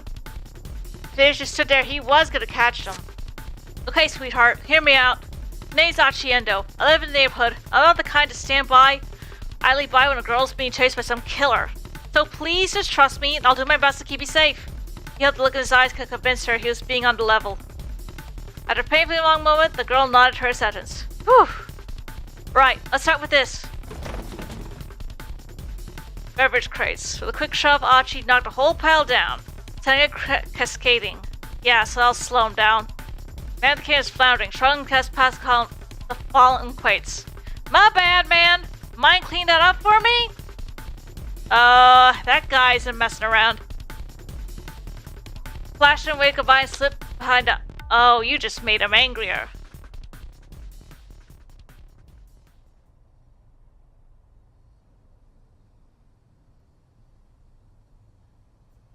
Hurrying down a narrow alley, they emerged on a side street lined with dive bars and clubs. Okay. You'll probably lie way on the path. Try staying conspicuous. Lay low here for a bit. Lie low, whatever. The proper term is lay low, actually. So you're gonna go into a bar or something, I guess? Yeah, just hide here. She gave a worried look. Oh no, don't get the wrong idea. I'm not gonna try any funny business.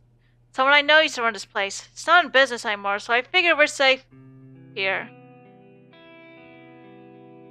Alright then. So we good? We're good. Okay, well, good. He made a vague attempt to straighten his disheveled clothes. More street smart than book smart. Yeah, that makes sense. Especially since he couldn't tell the difference between white blood cells and red blood cells earlier. How about some introductions? I'm Achiendo. Like I said earlier, you could just call me Achi. I'm Hitomi Osawa. You could call me Hitomi, I guess. She was charming, personable, just about everything about her was captivating. He had never met another girl like her. Achi, what? Is something the matter? You're spacing out there for a bit. Damn it, this is no time to get all starry-eyed. You need to think of some way to keep her safe from the guy who was after her. Look, can you tell me what the heck is going on? Please, I need to know if I'm gonna help you. Right, okay. I'm not really sure where to begin. She looked down, lost in thought. Hers was a long story. Alright, I guess I'll just explain things as they happened. Wait, hold up. Could you keep it as simple as you can? I mean, I'm not really the sharpest tool in the shed. Somebody once told me the world is gonna roll me. I ain't the sharpest tool in the shed. I'm sorry. Let me disable my external tracker so my phone can cool off for a bit. Complicated explanations aren't exactly my strong suit. Okay, I'll try my best. She got comfortable and then started her story.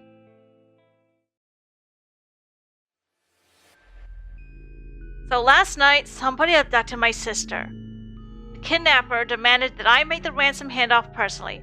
He told me to stand by the statue of Hachiko in Shibuya at 10 in the morning to make the exchange. So I did, and this man came by and took the attaché case with the... Whoa, I'm sorry, hold up a second, didn't even get to read all that. Achi had suddenly lost the thread of the conversation. Okay, you can press... Yeah. Okay, so I did, and this man came by and took the attaché case with the money, then afterwards that other guy with the cane turned up and pointed his gun at me and... Could you say that again, but like, simpler? Sure. I'm just having trouble following is all. I mean, is this a plot to some movie or soap opera? No, that's not... Or some kind of hidden camera show? This is real, this really happened. Looking at Tomi's eyes was dead serious. She's gotta be telling the truth. What would be the point of lying? And he had seen the attaché case and the gunman himself. How much was the ransom, if you don't mind me asking? Hitomi hesitated. 50 million yen, she said after a moment. Achi.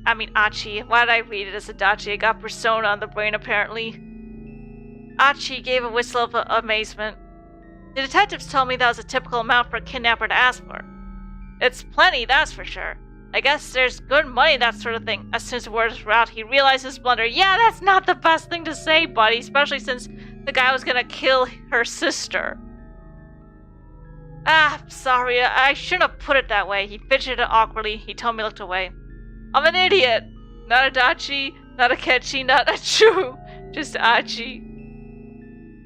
But okay, I think I get this kidnapping thing. So I'm guessing those guys who chased the guy who took the ransom were undercover cops? He replayed the scene in his head. But then, the kidnapper took the attaché case and ran. Not Ichi either. So if you were empty-handed, why'd that guy with the cane come after you? I'm honestly not sure. Hitomi's words trailed off. This was clearly difficult for her to talk about. Anyway, we should probably get you to the police as soon as we... No, we can't do that. Hitomi's tone was resolute. I can't take this to the police. Why not? Achi waited for an answer, but none came. After a long and awkward silence, she stood up from her seat. I really appreciate the help.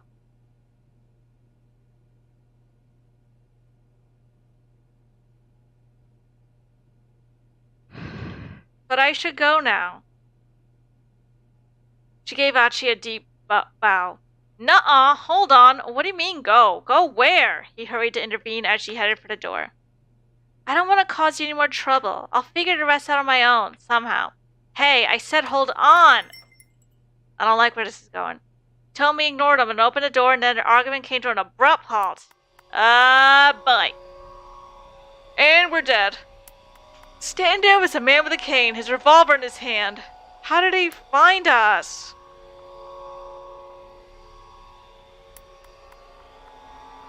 And we are dead. What? To be continued? What? Achi Endo's 10 o'clock story ends here, but Kano's is still stuck at a bad end. This is due to one of Achi's decisions. Go back to Achi's decision point at 10:35 and change the choice he makes in order to change Kano's fate. That way Achi's choice can help someone else while his own story remains resolved. The key to getting all... Yeah.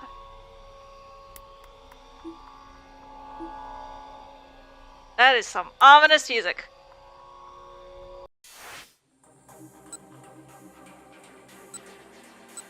Where's the choice part? Ah, here we are. Taking her hand. Here's a choice.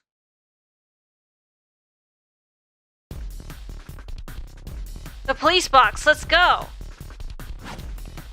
Still pulling the girl by the hand, Achi headed for the police box outside his train station.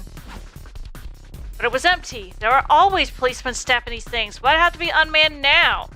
Achi flashed a worried glance behind him and saw the assassin's pursuit like a man possessed. Yikes, this is not good. There's nothing they could do but run. Yamanote Line. Okay. A railway route that services the Tokyo metropolis. Okay. That's interesting to know. Don't worry, just trust me. But first... They sped past the convenience store where an employee was cleaning up the sidewalk. Here, take this, will ya? Achi tossed over the bag of trash. Huh? Wait, what? This way. Through the crowd in the nearby back alley. This way's a dead end. Like I said, just trust me. Putting a space that a person could fit through. We can get our way through here. In you go. But the girl just stood there looking terrified. What's the matter? Come on, we gotta hurry. But I... Said to him as if he too. You could hardly blame her. He was just some random guy. He was gonna catch him. Okay, sweetheart. I'll figure the rest out on my own somehow. I said hold on! And thankfully, the guy is, Kano's gonna help us at this point.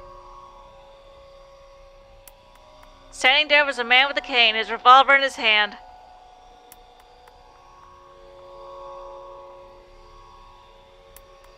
I mean, Kano, you're gonna help us now, right? Right? What? Do I need to go back? I needed to go back, didn't I? I need to pick the Khalees box and, right.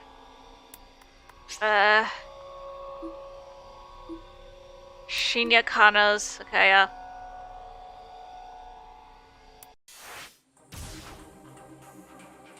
So now we can go along with Kano. Tailing the foreigner. Right here.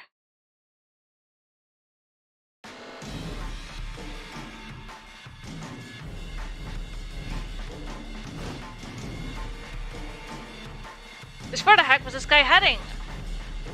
Ah, I see. They made it to the end of the hour. I see now.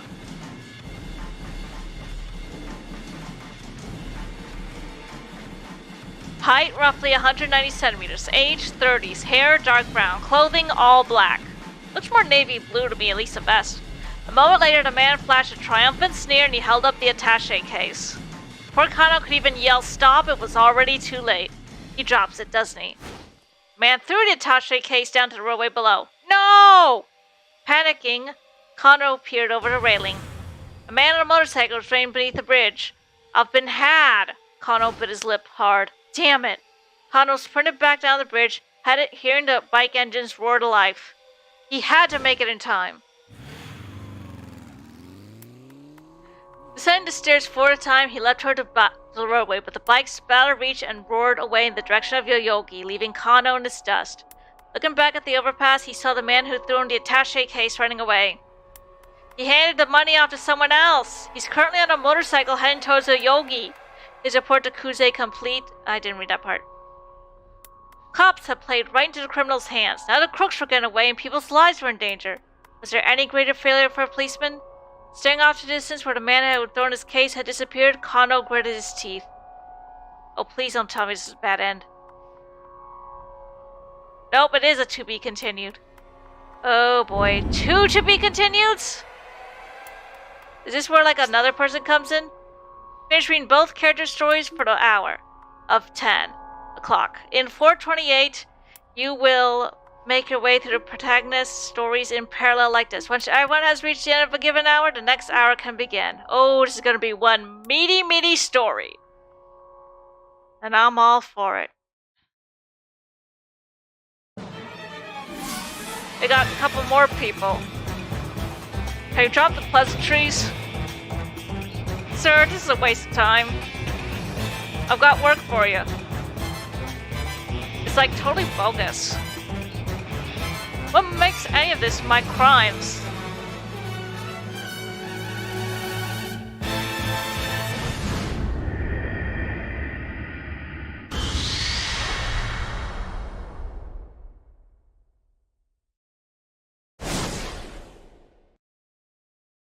Yeah, it pretty much is jazz.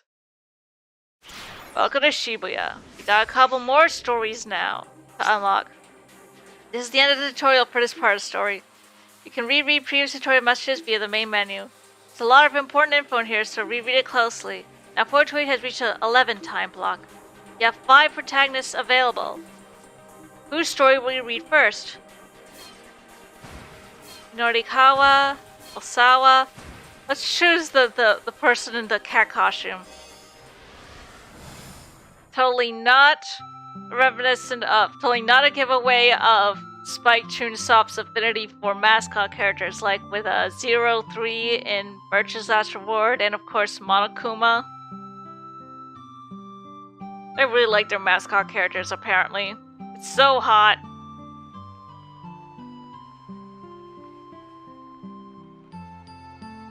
So hot in this thing. Way too hot. I feel like I'm sitting in a sauna. Everyone else on the street looks nice and cool, but here I am getting treated to my very own personal midsummer heat wave. On top of that, I can barely see. I can barely breathe for that matter, but hey, what can I do? getting paid for this. Oh, I am so thirsty. Some iced tea would be amazing right now. I'm gonna pass out from dehydration at this rate. Might as well admit it, I underestimated how tough this would be. Who knew wearing a mascot costume could be so uncomfortable? And so it's a girl. A delicate young lady like myself has no business doing this sort of job. I suddenly have so much respect for the people on those superhero team shows. Like, can you imagine doing an action scene or something like this? Heck, all I'm doing is standing here and I'm this close to calling it quits. But I can't. I need the work. I need the money. This is no time to be a wuss. If I give up on this, what else am I possibly gonna do? Check out the revolutionary new diet drink, Burning Hammer! 3 samples. The product given out to consumers is a sales gimmick. Test the quality and effectiveness of a cosmetic or health product prior to purchase. Like a freebie. In addition to passing out free samples on the street, some shops also include free samples with purchased products.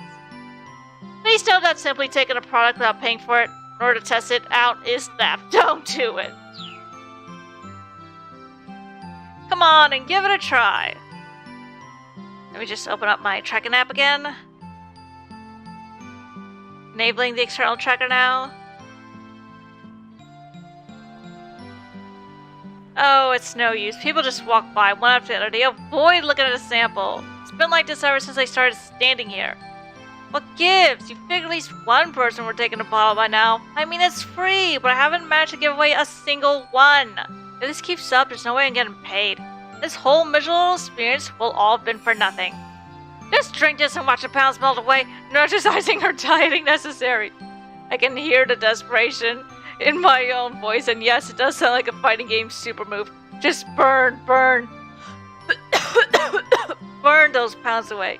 You're giving me cold looks now. They probably think I'm some shyster trying to offload dodgy product. It's that simple.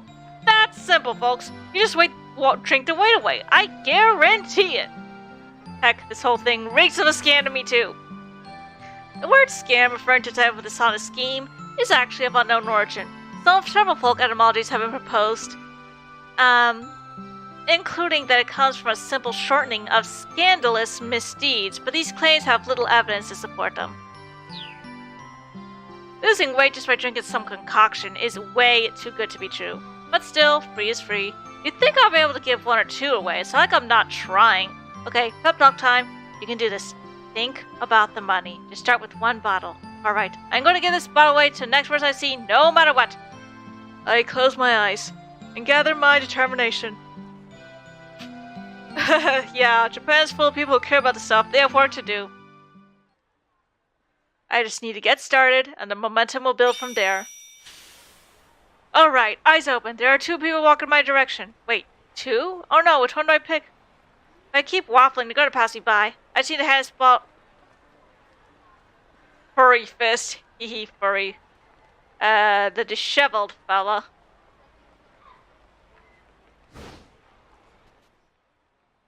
To my surprise, he takes it. Huh? What's this? He lifts his eyebrows and looks at the bottle.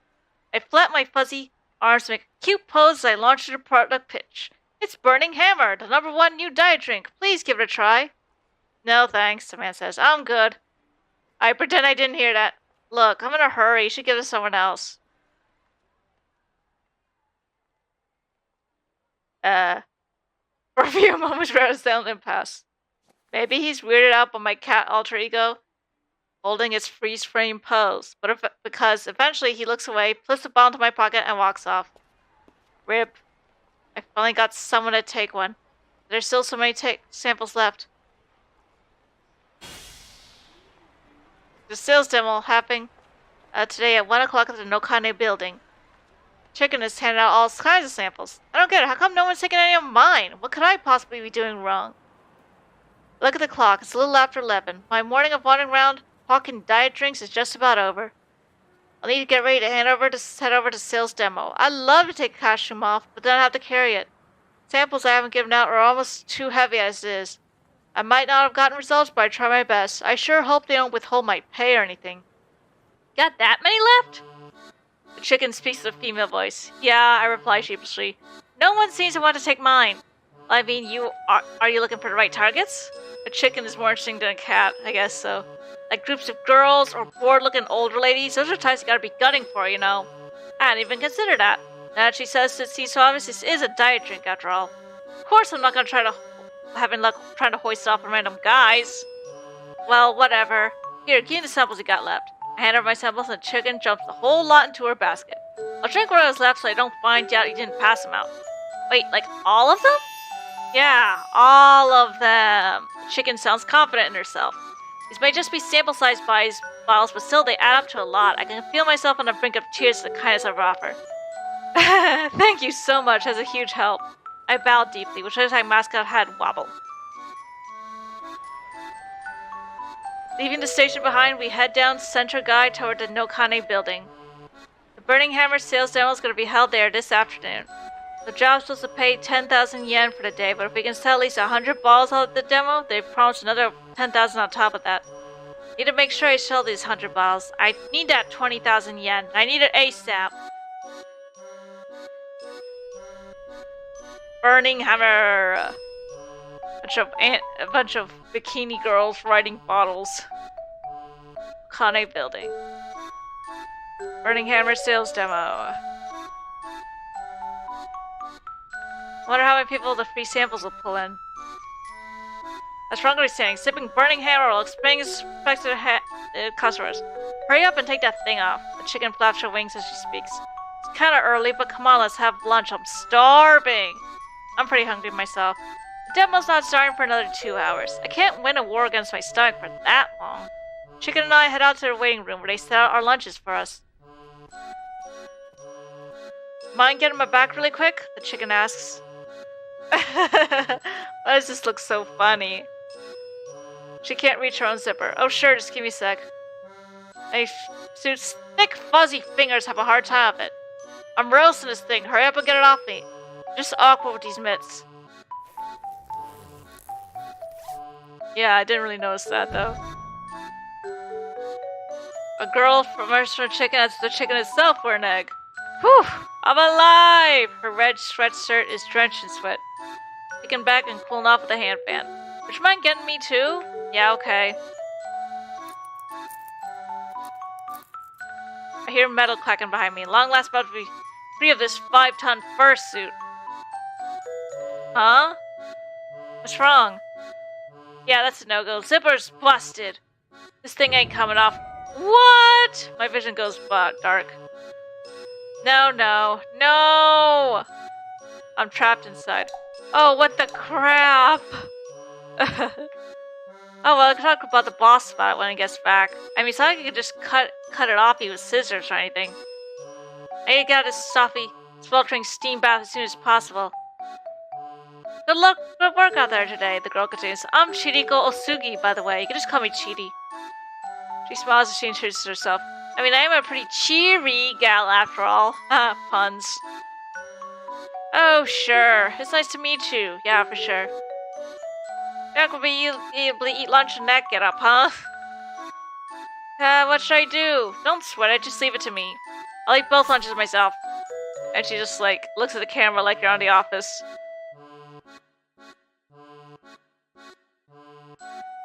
I can feel my appetite stirring all the more. She first might be able to satisfy grin on her face.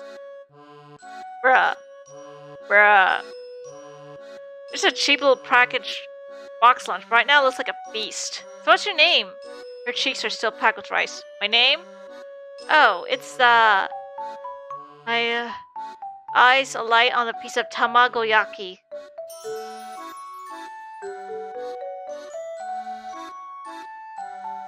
Come on, what's your name? Oh, right, Tama. It's Tama. Hey, the famous cat? Well, ain't that fitting? I am beyond jealous. I wish I could gorge myself those lunch until I'm full of bursting. Heck, even a cold glass of iced tea would be a lifesaver right now. I'm so thirsty and starting to get all dizzy. Maybe I really am getting dehydrated. This isn't good. I'm gonna pass out before the sales demo even starts. Then I remember something. Zipper down my back may be busted, but I can still take the head off, right? Alright, I decide to,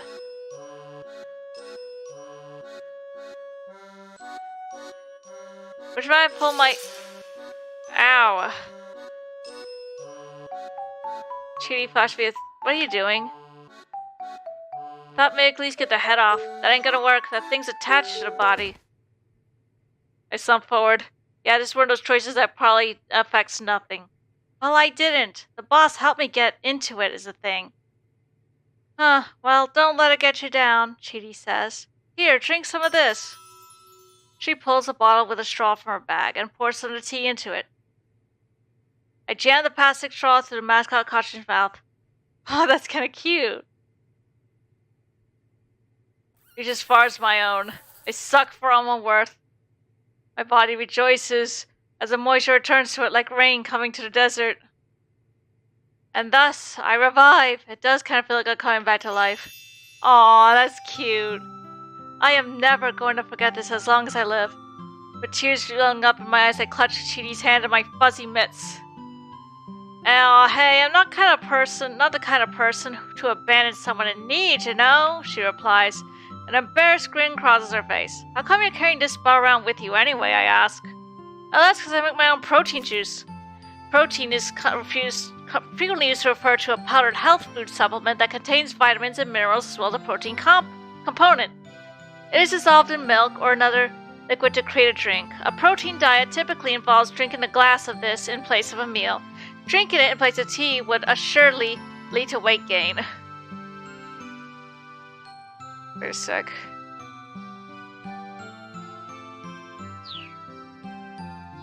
Protein juice.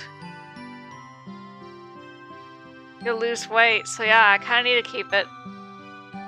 I don't think the protein's been working so great for her. Right now, protein is the best thing for a diet. This stuff, though, it's like totally bogus. Bogus? That's a surprise. Oh, yeah, you gotta exercise if you want to burn body fat. Engage in steady, low-intensity aerobic exercise. After roughly 20 minutes of such exercise,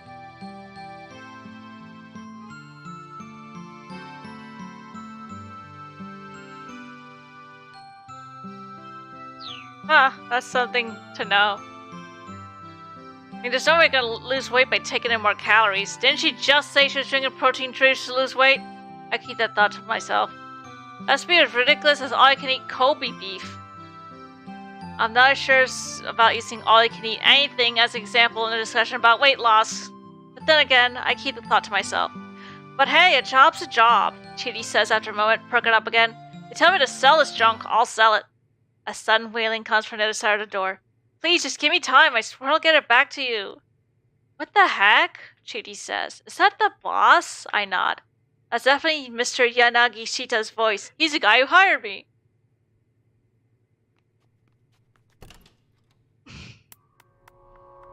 Mr. Yanagishita is down on his hands and knees. Okay. Just a little more time. That's all I ask, he pleads. Once I sell the stuff, I can pay you back. I see a tiny bottle of burning hammer in his hand. Just a little more, mimics a middle-aged fellow. I just gotta sell this. We've heard enough of that out of you. Yeah, the younger guy sneers. We ain't giving you more time, so quit asking. But I just need a little longer this time, please. You gotta believe me. From the look of things, Mr. Yanagishita is dealing with some loan sharks. Shark has its origins in an older Germanic word meaning parasite or someone who preys on others. This game rise to the terms pool shark and card shark. In terms of loan sharks, though, the initial mental image seems more appropriate. The two things dogs are clearly in no mood for his continued groveling. Cheery and I exchange a glance. It's probably best if we don't go out there right now. But now I'm really worried. Am I actually going to get paid for this gig? One of the man grabs Yanagishita by the nape of his neck and drags him to his feet. Come with us, pal. We'll take you somewhere you can, work off your debts. I try to sound threatening. Do I sound threatening enough? They're sending him to Brazil! Brazil! Oh my god. Say what? Mr. Yanagishita wails. The two men drag him away. And an ominous bottle left there. Guess he's gone then. You're never getting out of that thing, are ya? Going home. Not much point sticking around. Going home? I mean, the demo sure ain't happening now. Anyway, it was nice working with you. See ya! Chidi's out the door. Aw, now what do I do? I've been left here all by myself. More or less at a total loss.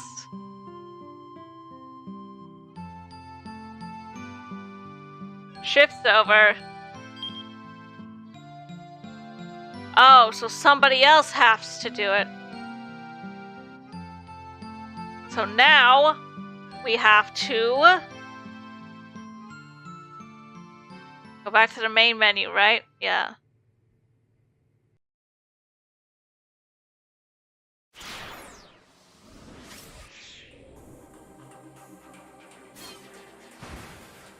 Not him. Not him.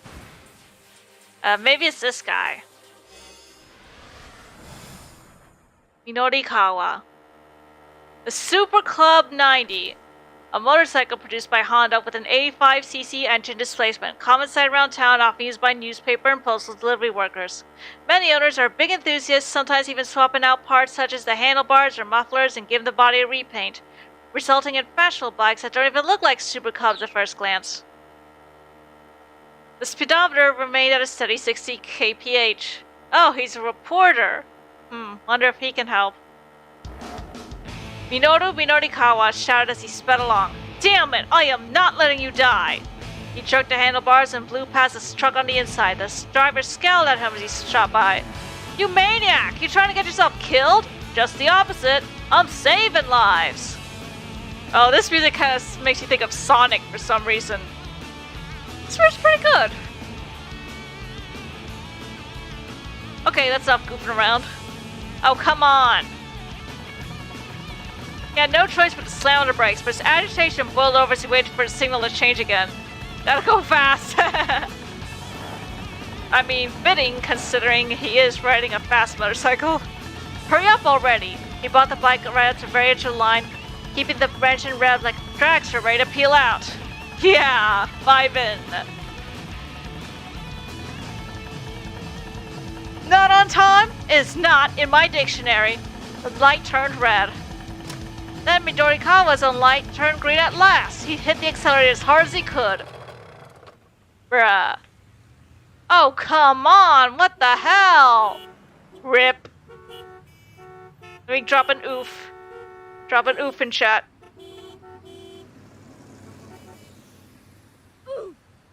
Yes, oof.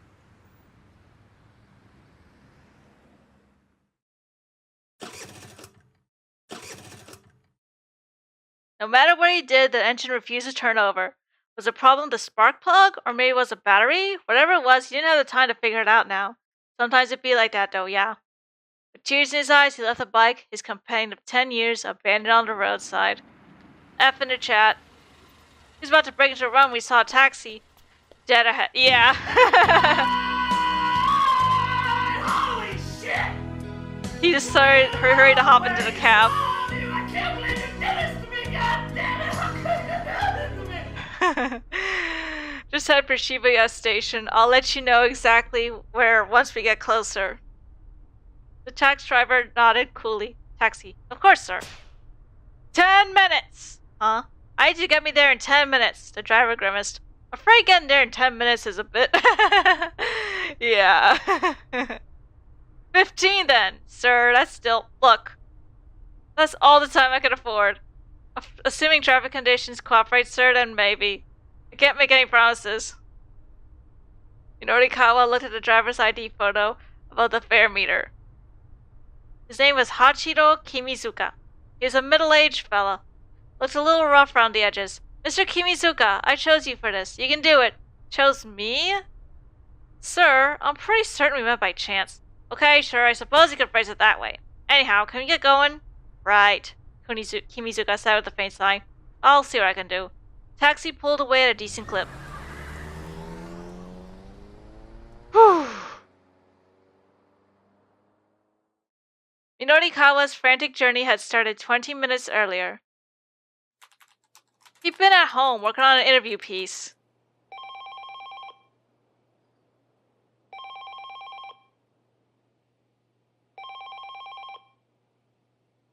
He clucked his tongue in annoyance as the ringing phone broke his train of thought. Why did someone always call right when the words were flowing? If he didn't keep getting interrupted, he could probably wrap this piece up in no time. Be quiet! He pointed at the telephone as he yelled, I'm writing here! While his shouting did nothing to sounds of writing. He didn't have much choice but to pick up. Minorikawa speaking. There's no response. Hello? Is this a prank call? It's me. It's Toyama. It was Teruo Toyama, president of Heaven Publishing. It puts out both hard-hitting nonfiction books and tabloid-style scandal rags. The invincible journalist, penned by company president Toyama himself, won a candidate for the Japan Nonfiction Prize. Oh, what do you want? If this is about work, I'm already booked pretty full. He'd taken work from Heaven Publishing on several occasions, but the pay was hardly competitive. Lately, he'd been turning them down a lot, so he hadn't heard from Toyama in a while. No, this isn't work-related. Then what do you want? I'm kind of pressed for time here, working on some copy. Minorikawa was in no mood to beat around the bush. It seems like every conversation you had with Toyama went like this. Ah, you're busy. That's good. Busy's good when you're a freelancer. Toyama sounded unusually sympathetic. Minorikawa found it off-putting. I hear sales have been good on your end, with this month's 4-star general gossip and all. A magazine focusing on the private lives of celebrities and politicians. Most of the articles found its pages are random nonsense, but 1 out of every 100 or so contains an actual major scoop, making it a difficult outlet to ignore. It had a small circulation, and for the most part flew under the radar, but once in a while they land some big scoop and sell like crazy. This month's edition had come with a free scratch card, a gimmick that had moved 100,000 copies with ease. 5 winning symbols in a row wins 100,000 yen, was it? A weak, moist sound came through the receiver.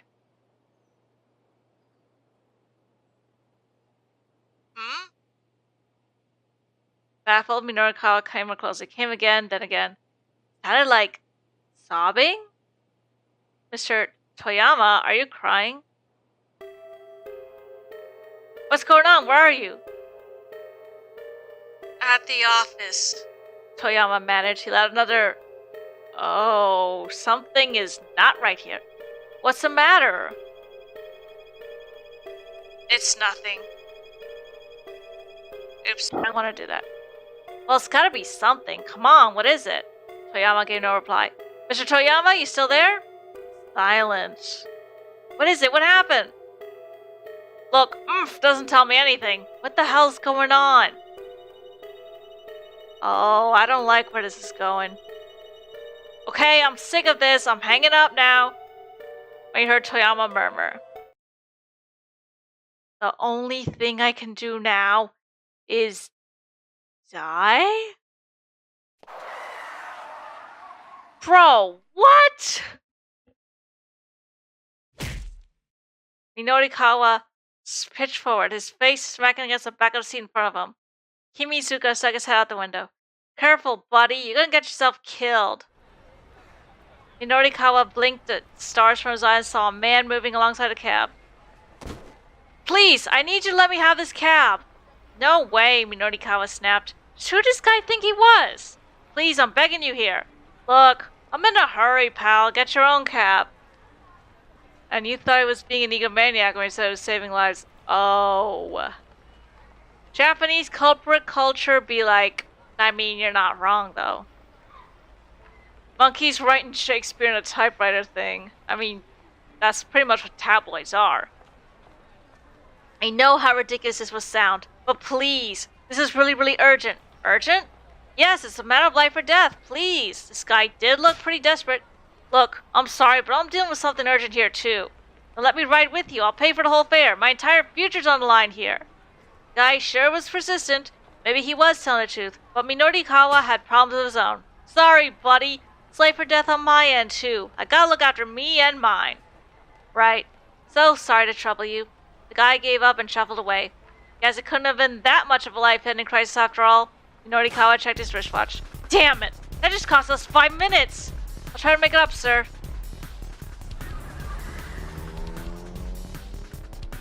What on earth is going on, though? Once in the building, he avoided the elevator in favor of rushing up the stairs. Heaven Publishing rented out the 3rd and 4th floors. Toyama would be at the editing department of 4-star general gossip on the 4th floor. When he got there, the door was locked. Mr. Toyama! Hey, Mr. Toyama! He shouted and banged, but there was no reply. Something was seriously wrong.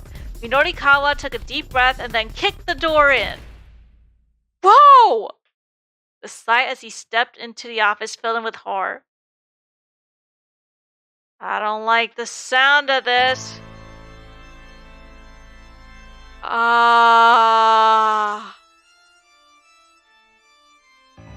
No way.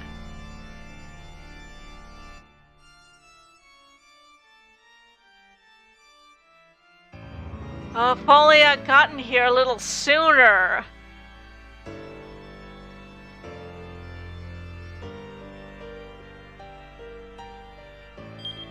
Minorikawa rushed to heaven publishing as fast as he could, but couldn't get there in time to save Toyama, and sadly to say, it was all Kano's fault. But Kano is still in the to-be-continued state. So unfortunately, we can't do anything about that just yet. So we have one more route to try.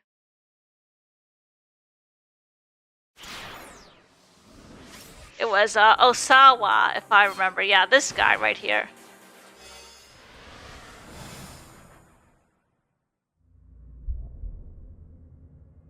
Wealth, status, honor. None of these mean anything to me. All I want is a peaceful life. To put worry behind me, to stay calm and serene. To be free of worldly concerns. Ah, it did? I'll have to look at it. Oh my gosh, I can't unsee it. He does kind of look like Masahiro Sakurai. But he just like me IRL. Free at any cost. Oh, banger.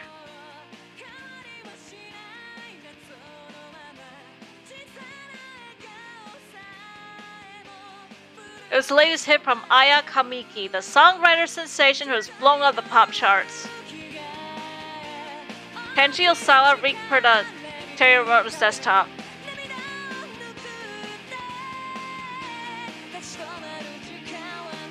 The world doesn't change so early, so easily. He's a huge fan of the girl rock popular with middle schoolers. He swayed back and forth in time with the music, humming his favorite lyrics under his breath, but his movements faltered. It's no use. Aya's voice usually soothed whatever ailed him, but today she couldn't help. Today, Osawa was a complete wreck in body and mind. A virus? Is this Radical 6 all over again?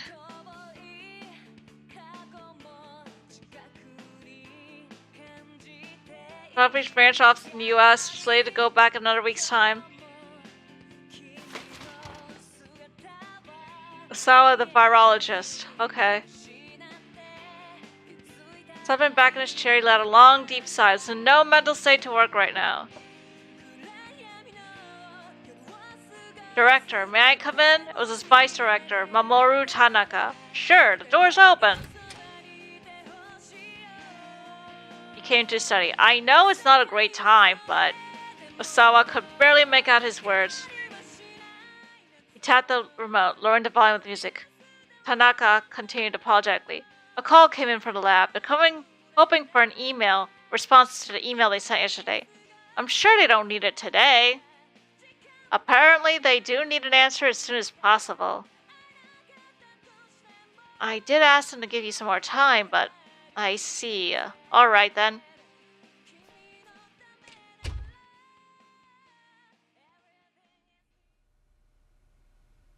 Osawa contemplated his colleague. Tanaka was a man he could truly depend on. He has enough of his own work to do. He didn't need to come here again today, but he did. They've been working in close concert ever since Osawa had gotten back to Japan.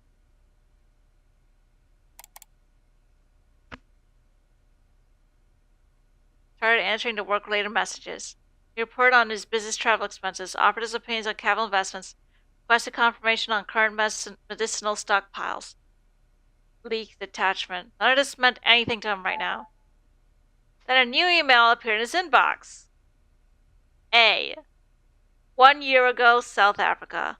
There's multiple images. Ordinarily, Osawa would have deleted a message like this immediately, assuming that it contains some sort of virus. Computer virus, mind you. But South Africa drew his attention. Could this possibly be related to... He couldn't help but to wonder. For a long moment, he hovered a cursor over one of the image files. At last, as if spurred on by the upbeat rhythm in his ears, he double-clicked the mouse. What is this? Yeah, exactly. The grainy photograph showed out a large room with a dozen or so people laid out in beds. It was some kind of medical ward. Osawa felt a strange flutter in his chest. He quickly opened another image. This one showed a close-up of one of the patients in his bed. Large red blotches covered his face, a large volume of blood dripping from his ears and nostrils. Cold shudder ran up Osawa's spine. What the hell? These symptoms. Each new picture showed another of the patients. They were teetering on the brink of death. There was no doubt about it. These people were infected with the UA virus. UA. Remember the same value of the Ebola. Yo, this is serious. Causes URE. I can't even pronounce that, but airborne transmission. Although the infected individual cannot, thankfully, pass on the infection before symptoms manifest. Yeah. I mean, it is in the family of Ebola, same family as Ebola, so it is similar. The CDC has assigned the virus to risk group 4, their classification for the most dangerous infectious agents. But how? His fingers tapped out a quick message. He didn't get a response, but he might as well try. Who are you? Where are these images from?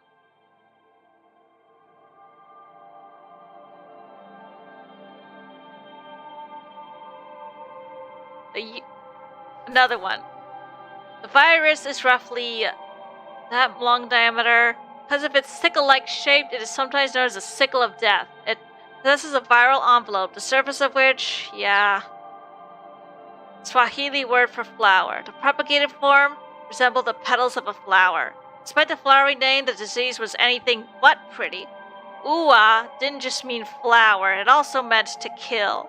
Virus had a what?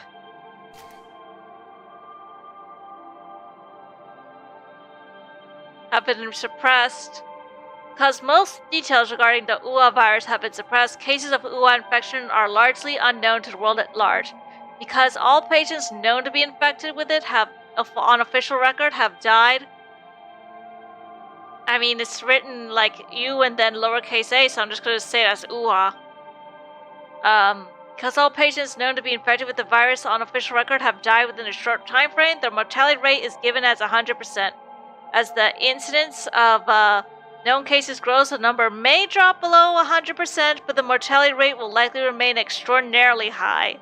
Like, wow. It really is Ebola 2.0.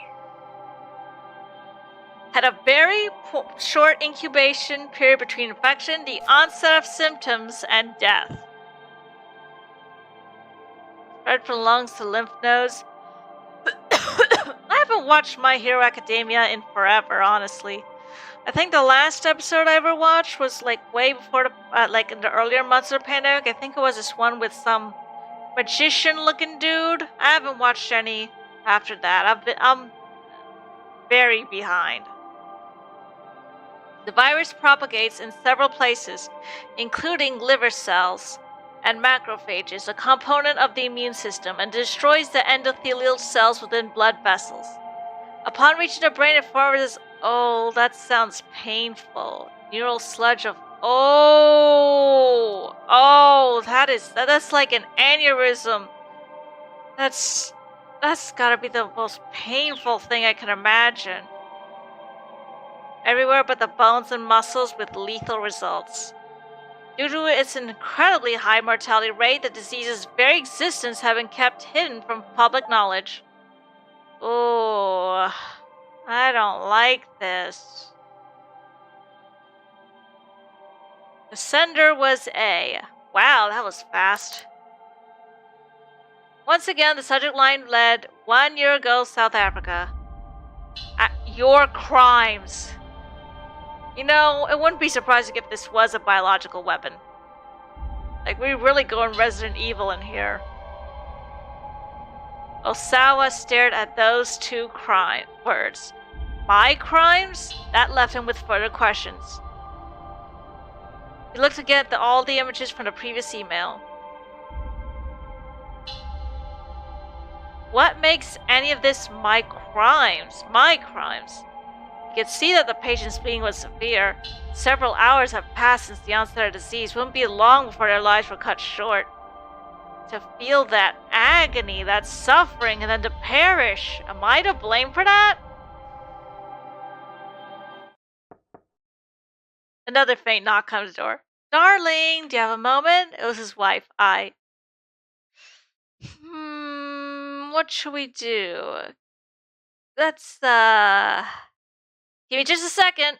He closed the mail program. Even if this wasn't more than just a sick prank, it wasn't anything he wanted his family to see. Yeah, so I just took that out. But yeah, now if you say Merry Christmas and or Happy Holidays, they'll throw stuff at me. But anyway, this game right here that I'm playing is called 428 Shibuya Scramble. It's a visual novel by the people behind Danganronpa and Zero Escape. And it's one of their earlier works that actually influenced some of their later works. Everything is like connected. You have to keep going back and forth between people's routes and see what opens up and find the right answers. And it's very interesting, very engaging. I like it. Yeah, that won't work, unfortunately. Even if this was nothing more than some sick prank, we're playing through Osawa's route. He's a virologist. Basically, it all starts with when this girl's twin sister is kidnapped, and then it all starts to come all together like everything's gonna be connected. It wasn't anything one of his family to see, especially not I. Alright, come in. Osawa turned to see that I already let herself into study. The sharp sting of her perfume made him scrunch up his face. Have you reconsidered the whole America thing? She asked. This again, Osawa thought sullenly to himself. Please, he said, can we not discuss this right now? If not now, then when? You know this isn't a decision to just make on your own. On his latest business trip, a major American pharmaceutical firm had attempted to headhunt him, asking him to join them and be among the top researchers in the world. The money and prestige held no interest for him, and he was reluctant to turn his back on Okoshi Pharmaceutical. It's the pharmaceutical company for which Osawa works. It's a made-up corporation with solid sales network, both domestically and internationally, and an annual turnover of 1 trillion yen. Okay, that's a lot of people they've employed. He was intrigued by the offer, meaning the chance to conduct his virus research in a much better funded environment. Taking the job would necessitate relocating to the U.S., however. When he mentioned the possibility of emigrating to she shot the idea down on the spot. Her opposition was understandable. Ai's father, Suguru Makino, was a member of Okoshi Pharmaceuticals' board of directors. No way was he going to let Osawa jump ship to another company. Darling, please, Ai drew in closer to him. Think about it from my perspective. If you leave for America, what am I supposed to tell my father? He'd gotten so used to it. That gratin' whine of hers. Have you considered what might happen to Okoshi if you leave, dear? We can discuss that once all this is finished. Osawa kept his voice as level as he could. You do remember that you're a director, right? I said. You have responsibilities. Stop thinking about yourself so much. The sour look, I turned and departed. Oh, ominous music. Well, he had known that moving to America would never be a simple matter, regardless of what his wife thought about it. There was another reason, however, the antiviral agent that he had developed at Okoshi, a therapeutic drug designed to treat viral infection. Academic. The drugs used against influenza and HIV, they do not eliminate an infection, they simply inhibit the development of the disease. Well, yeah, that is pretty much true. You see a lot of commercials for medicines that will inhibit HIV nowadays. You see that a lot. After UA virus was discovered, infectious disease develop a vaccine. Yeah, I'm pretty sure we all know what a vaccine is at this point. Had ordered Osawa to work on creating an antiviral agent, not a vaccine. A vaccine immunized the subject in order to prevent infection in the first place. Could treat patients already infected. Why don't we have both, though? I mean, both is good. Right? 2008, 2018 for the West. Huh. Creating such a drug was far easier said than done. Developing the antiviral had been a long, I didn't read that, arduous, I'm gonna guess, road. That was arduous, right? Might qualify as an antiviral. 100, if it was administered during the virus's initial stages, 100% recovery could be attained. Data also suggested an 80% survival rate for patients treated shortly after the onset of symptoms. But there was a fatal flaw. Side effects on the body were unusually potent. If it was administered in amounts beyond a certain threshold, it was linked to life-threatening complications. For the time, the research was at an impasse. It seemed that the drug had to be administered in a high volume to combat the explosive propagation of the UA virus. But then Osawa had received some fortuitous news. The nanotechnology branch, nanomachine, son. I'm gonna just stop my thing for now. Let me just my phone was getting kind of hot, so I just let my tracker app kind of pause in between. Technology created and or operated on an extremely small scale. Whoops! Why did I do that? Dang it. It wasn't very smart of me. It wasn't very cash money of me. Drug delivery system. Burning phone, not to be confused with burning hammer. Another DDS. Administering. Centertech DDS. Because a DDS can be used to deliver a drug with pinpoint precision and only where it is needed, it can greatly reduce the side effects of very potent drugs. The DDS provided by Okoshi Pharmaceutical utilizes advanced high-tech polymers. Okay. Wait a minute, there's a... Huh? What's this? Ah, a little demonstration. Huh, well that's interesting. The procedure was a huge success. Yeah, video guides. Along with the expected decrease in adverse side effects. Many drugs create unwanted, unforeseen adverse effects. Remember all those those medicine ads you hear on the news if your family ever makes you listen to the evening news and they're like, side effects may include whooping cough, diarrhea, blah blah blah, this and that, and death. I'm sorry, I find that just wham. It's just like, it's like a dark kind of humor, I guess. Like you're not expecting the side effects may include death.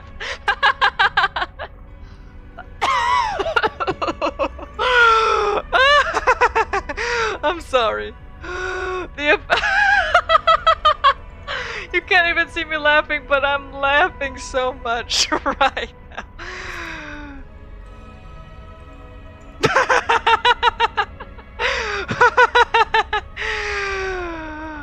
Oh, I'll just let you read this.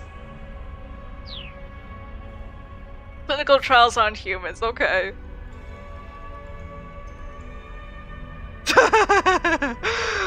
I've gotta stop laughing. But the pre-existence of this new wonder drug was still a secret. No doubt Okoshi's leadership would be reluctant to see Osawa, the drug's lead researcher, transferred to another company. Still, it wasn't completely out of the realm of possibility. Death for you and everyone around you. Death as far as the eye can see. Ask your doctor about HP content. Oh. Once the antiviral was out of development and announced to the public, Osawa would be free and clear. For that very reason, he was loath to cause any friction over the drug right now. The anxiety only magnified his concern about the email just received. So he's calling somebody, okay? Hold up, Tanaka. There's something I want to show you. Could you come in here? He needed a second opinion. Like Trauma Center's second opinion. Hey Atlas, you ported Persona 3, 4, and 5 to modern systems. Like, you finally ported Persona 5 Royal to Switch, which I just opened up a while ago, and I may or may not stream it. I'm still not very keen on the whole stream restrictions thing. Maybe I'll just make them VODs that'll just expire or something. Just to be on the safe side. whatever. I really don't know. I mean, I don't want to spoil too many people, you know? It's a really tough call. Really, really tough call. But, like, Atlas, like, you ported those things. Could you port the Persona 1, Persona 2, Innocent Sin, and Eternal Punishment, and the Trauma Center games to modern systems, and actually translate the PSP version of Eternal Punishment? It never got a proper US release, and it had extra content, and if you could please, like, bring it here, that would be cool, even though you probably need to get some new voice actors, because the original voice actor for Maya, in the Innocent Sin version, probably, I don't know if she's still active in the voice acting scene. I do know Keith Silverstein. I'm pretty sure he's in Persona 2 Innocent Sin. I don't know who he plays, but he's very active. You can still use him, at least. There was, I think, a fan translation patch that was actually completed for Eternal Punishment. It's not the one by CJ Iwakura. It was by somebody else, but I'll have to look into that some other time. But yes, port Trauma Center to modern systems and Trauma Team and every Trauma Center game, and like it'll be perfect for Steam. Put it on PC, and also just like make a new Trauma Center game. My goodness, it's been years. There was a friend of mine that we met over Trauma Team. I was gonna write a couple fanfics, but I doubt she's watching this. But I messed up earlier this year. I guess that's kind of why I've been a little reluctant, because I want to try to patch things up with her. I guess she wasn't having a good day. I sure respected her boundaries, but I kind of made her remove me from her friends list because of a mistake I made. If you're hearing this, please know that I'm sorry. I really was just trying to look out for you as a friend, and I hope that you can forgive me, and hopefully that, you know, we can be friends again. Just putting that out there. If you ever hear this, I doubt you will, but again, I just really did think of you as a friend, you know? And I hope you'll be able to give me another chance. Anyway, that's enough, downer stuff for this stream. Let's get back to this. What's this about, sir? This. Osawa showed him one of the images. Tanaka's face went pale. It's Ebola 2.0. The UA virus. These images were just emailed to me. 1 year ago, South Africa. Yes, enough downer stuff. Let's get back to Ebola 2.0. Bruh.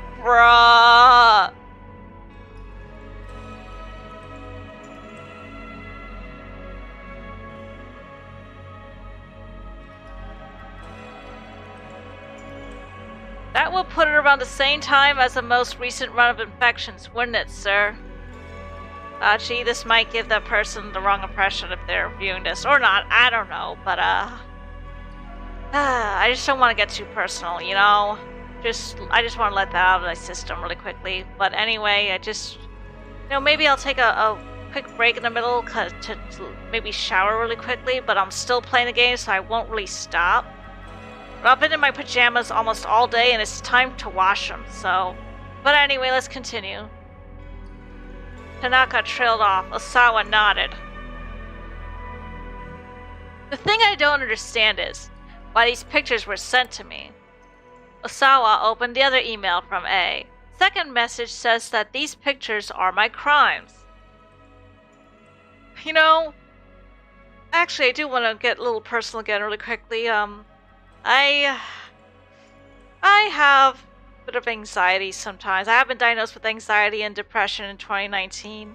Since I also have ADHD, I know that doesn't lead to a lot of good social situations, but just want to level and be real. I used to be a lot more active on other platforms aside from Twitch years ago, but that's a string of things happened that just kind of made me all anxious and stuff, and I really want to get back to things. I want to also be able to reach out to old friends again and family again and be able to contact them just to say Merry Christmas. But you know, ever since the start of the pandemic, back when the C virus was a lot deadlier, sometimes I worry to call them, like, what if they're not around anymore, you know? What if they didn't make it and I would have had no way of knowing? And sometimes when I try to text a friend and like an old coworker from one of my previous jobs and they didn't reply, I'm like, gee, are they okay? What's going on? Maybe I should bring this up to my therapist soon-ish. But yeah, sorry, I don't mean to ramble on like that. These pictures are my crimes. I'll look into this on my end, sir. He hesitated uncomfortably. Just to make sure, are you asking about what I think you're asking about? Tanaka gave a slight nod. Understood. Don't worry, I won't trouble you. I appreciate that, sir. Tanaka left the study.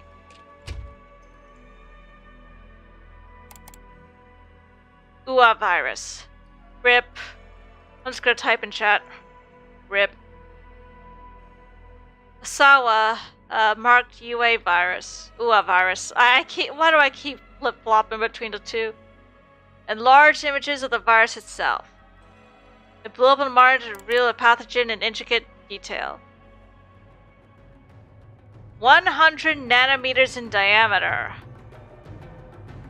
But a single tiny virion upon entering the human body could become 2,000 in an hour. That speed of multiplication was nothing short of astonishing.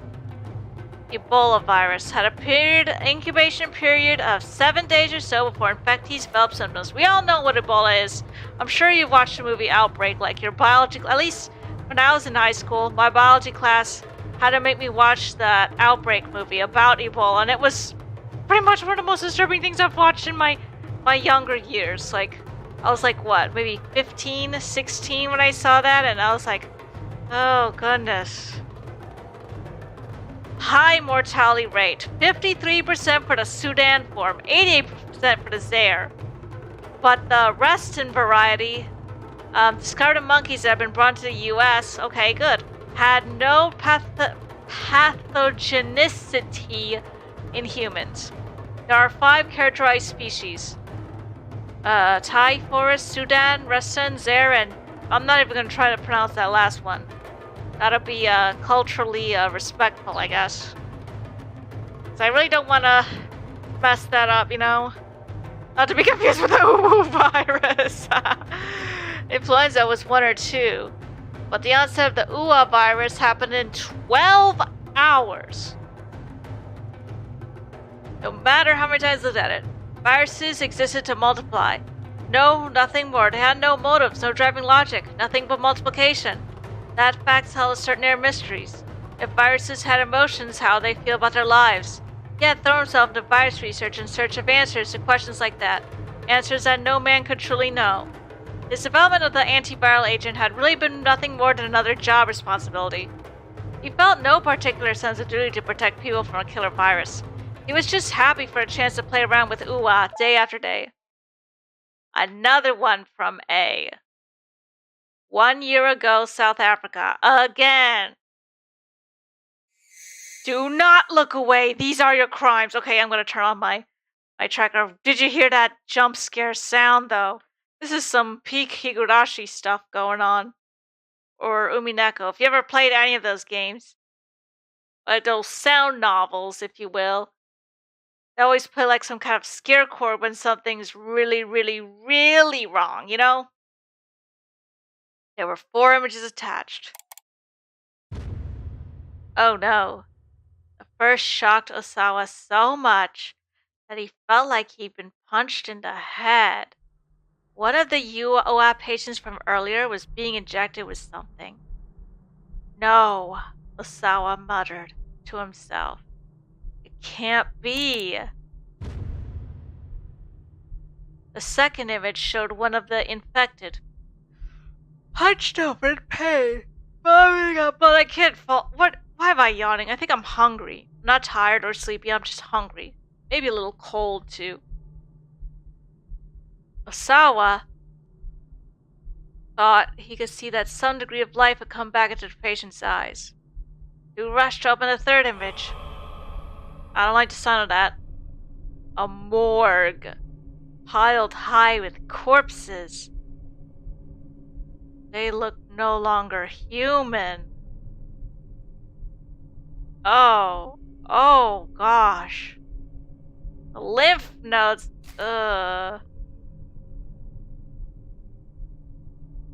yeah. This is like if somebody took Ebola and put it in a lab and gave it steroids. Can you give a virus steroids? I don't know, but it was the closest analogy I could think of at the time.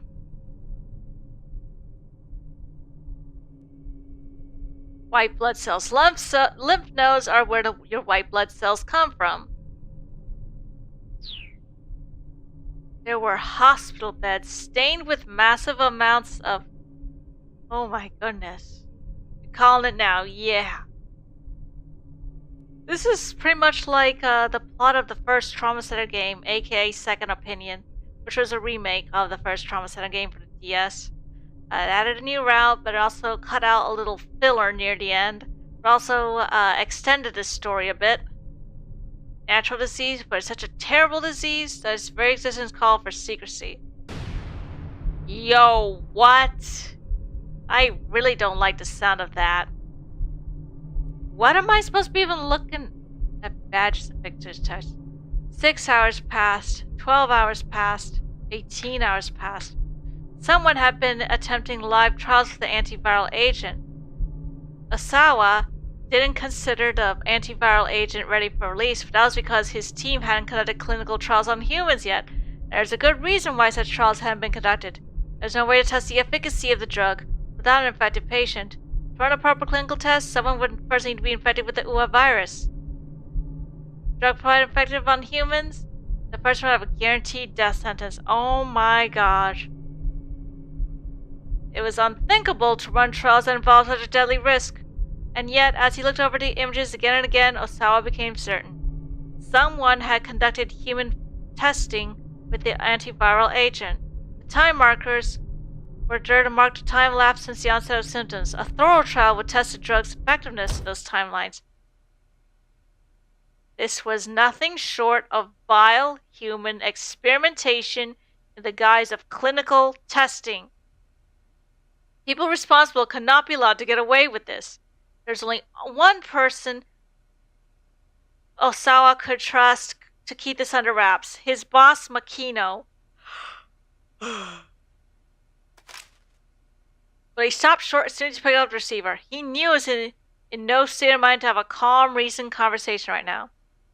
He put on Aya Kamiki's latest album.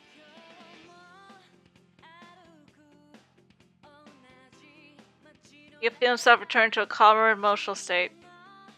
There had been a time when Osawa hadn't listened to music at all. He had no interest in the arts in general, music, painting, cinema.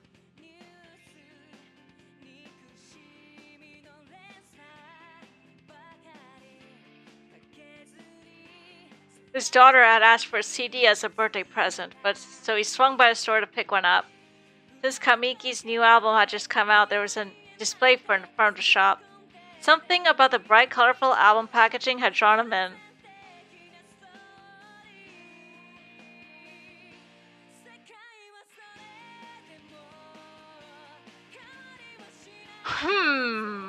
What should I do?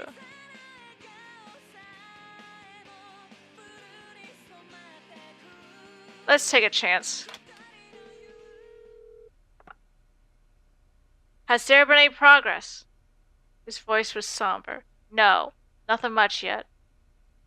I see, then what can I do for you? Sir, I'll just get right to the point.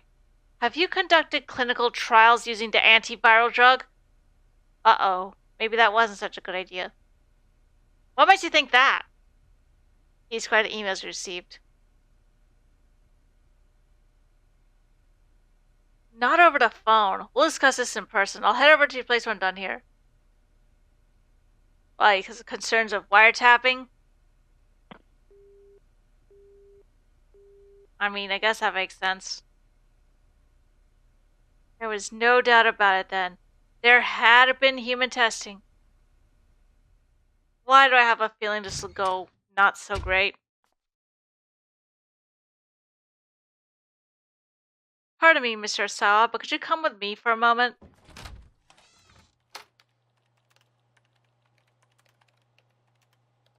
Asawa felt it ramp up even further as he entered. What is it? He asked. Has something happened? Yes. It turns out that your other daughter, Hitomi, has been abducted by an unknown party. Wait a second, this guy's the father of Maria and Hitomi? What are you talking about? Maria is the one who's been abducted. No, sir, I don't understand. Hitomi has also been abducted. Don't be ridiculous. He never heard anything more outrageous in his life. We're sorry, sir. The detective was with her, but... his mind was in a fog. Oh boy. It's not possible. It can't be. Could no one keep them safe? Not me, not anyone. My girls, they told me, Maria, it's not true. This is all just a bad dream. Some kind of sick joke. It's not true. It's not. It's all just a bad dream. Someone made us all up. Stop saying this. I don't want to hear it. Tell me this is all a lie. Tell me this isn't true. Tell me, please. This is a nightmare. Tell me this isn't true. Shut up. Shut up. Shut up. Shut up. Shut up. Shut up. Then Osawa's vision went awash with white.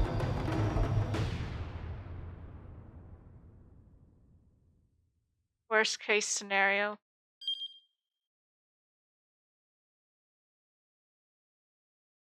Yeah. So now we go with Achi now.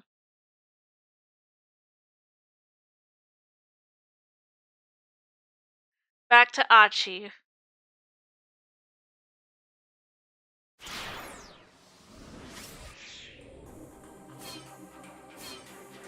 Achi. Achi's continuing now. Please, the girl said, trembling. Why are you doing this? But the man did not reply. Quickly, Achi stepped in between Hitomi and the gun, spreading his arms wide. Stop, he said in English, one of the few English words he knew. He quickly reverted back to Japanese. Who the hell are you? The man did not respond. You know this guy, Hitomi? No. Achi was sure he'd never seen the man either. What are you after? Money? Because if you are, boy, you wasting your time chasing us. The man furrowed his brow, adjusting his point of aim to Achi's face. His bloodthirsty gaze left Achi no doubt that he was willing to pull a trigger. Reflexively, Achi took a step back, his foot clattering against a discarded beer bottle. We're going to get gunned down for sure, unless we can find some way to catch this guy off guard. Didn't need to be much. If Achi could just distract the gunman for a moment, buy himself the briefest window. Shoot me then. Go on, do it! Hoping the provocation would confuse the guy for just long enough. Oh, there's a distraction. Phone in his breast pocket was ringing. Achi... I'm gonna need to think about this.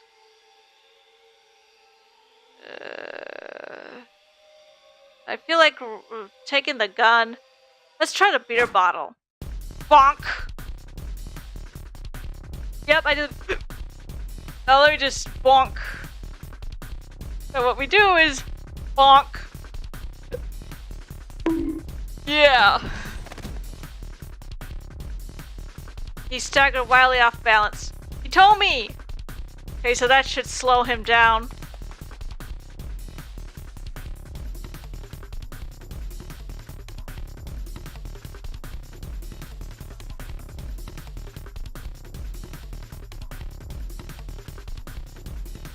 Achi began to feel as if they were running some maddening maze.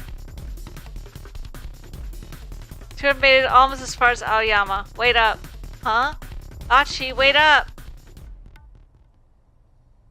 Ah, my bad. Guess we've been running pretty hard. Tired? Tomi shook her head.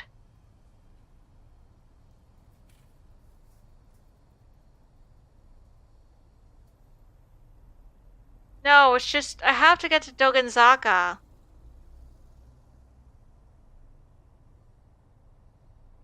What could she possibly need to do there now? That's what I was told when I handed over the attaché case.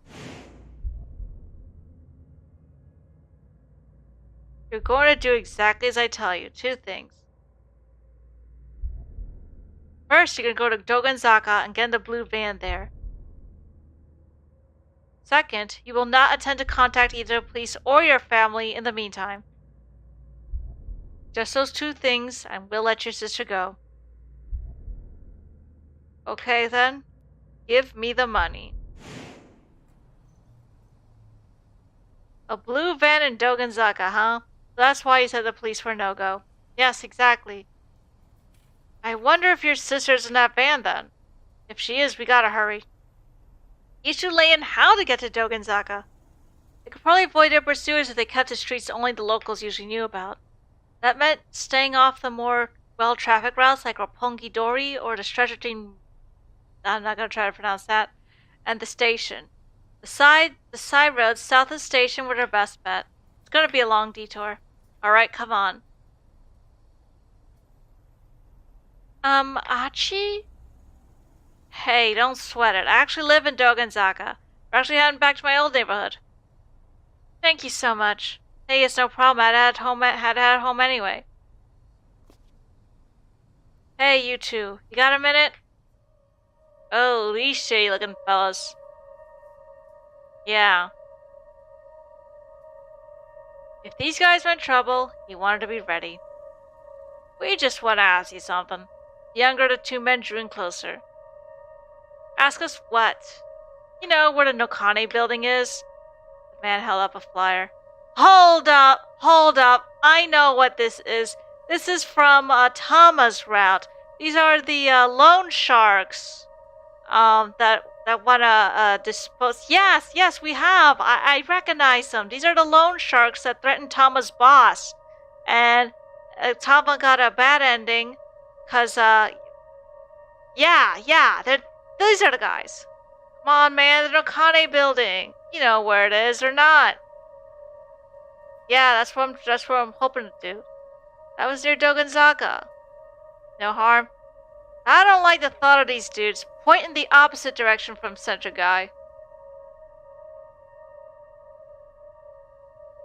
Pretty sure it's that way. Yeah, that's what I did. Thanks, man. Sorry to bug ya. Whew.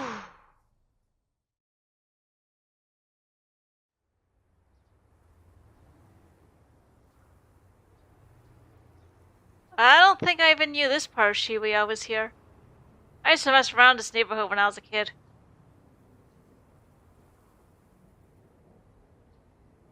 Shibuya River. I'll just let you read that.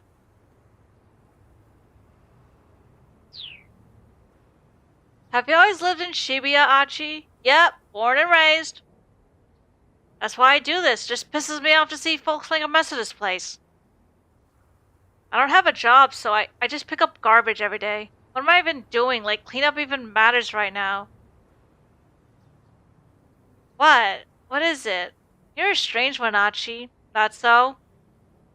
It was sort of strange collecting trash every day instead of getting a job. He had his reasons, but they weren't important right now.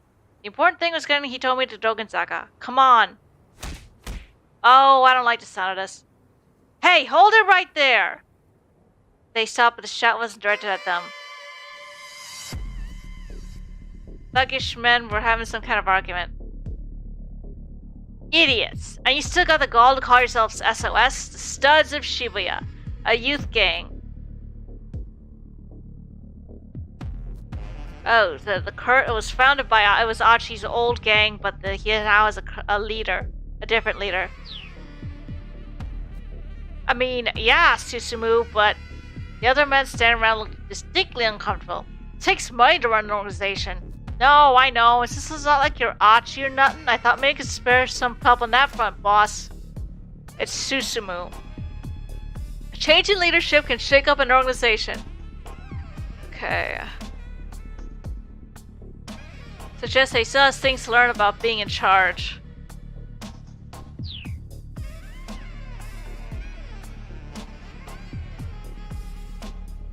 Shut your mouth!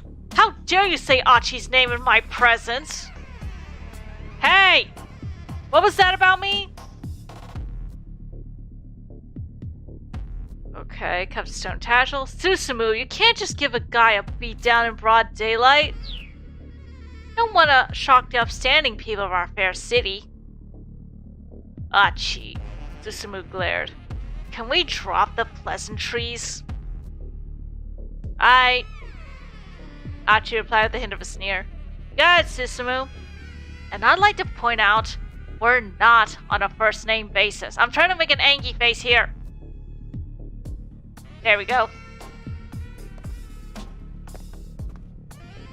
With that, Susumu turned and stalked away. Did you know that guy? His name's Susumu Nishizawa, and yeah, I know him, or I thought I did. We used to be friends, way back. Me and those guys were all part of the same crew, but I bailed a little while ago. He told me he didn't pry better.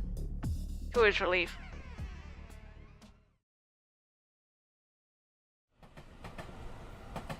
Oh.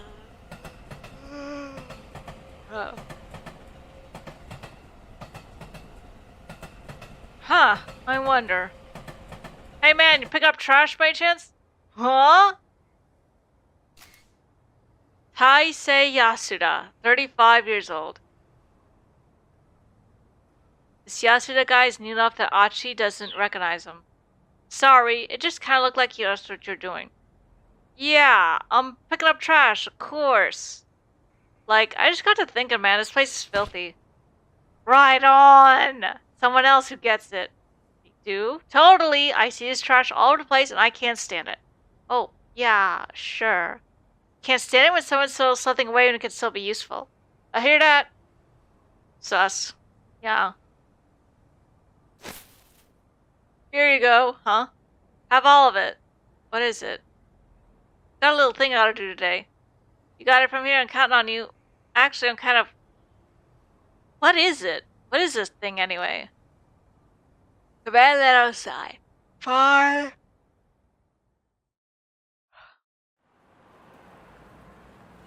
Hold on, I think I hear something. Let me check something. Didn't see a blue van anywhere. He told me started making their way towards Shibuya station. Let me see,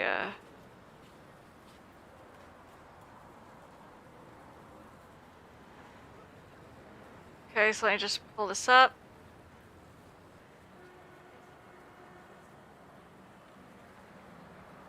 Okay, he told me muttered to herself. I don't see it parked around here. Told me hold up. He turned to a nearby soba restaurant, motioning for he told me to follow. You're looking as lovely as ever today, I see. Oh, Achi, are you done collecting trash for a day? The lady, Maki Oneda. Married the owner at age 22. Aww, her husband of 30 years passed away. Now she safeguards a generations old. They didn't even have any kids? Huh, I guess they didn't have any kids. Is your girlfriend? Huh?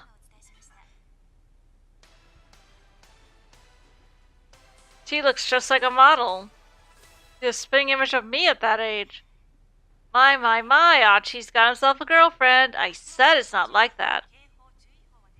Now you know Achi's got a bit of a mouth on him. He's not the sharpest tool in the shed, but he's a sweet boy. Somebody once... Okay, I'll stop.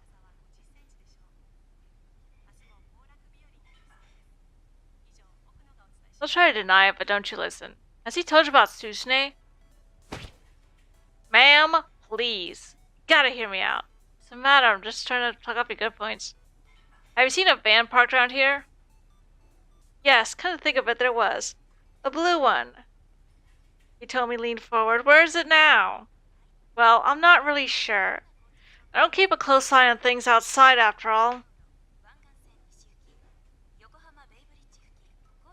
Man who makes my noodles came by earlier to settle accounts and we fought over it. That's his problem, honestly. On top of that, part-timer Masa has to have today off. First year student at Midoriyama Academy. He works as a part-time delivery driver. Spends all his leftover money to his mother out in the country. Lately, however, he's gotten himself a girlfriend. He's been sending money back home less frequently. His noodle house doesn't pay enough to support his mom and cover his dating expenses, so he's scheming for a way to make it rich really quickly. Huh. Had she really seen a blue van? But women of her age weren't always most reliable. Gotta think about this.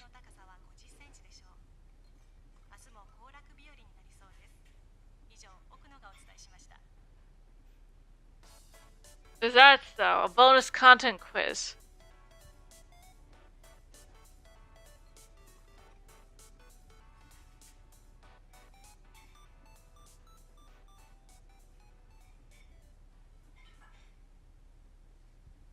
You swear you really saw it?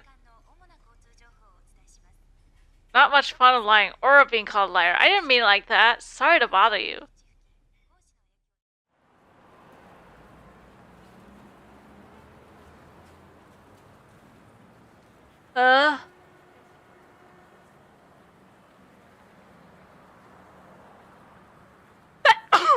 Pardon. I should probably take a shower soon. The criminals already have the money. Even Archie understood the implications.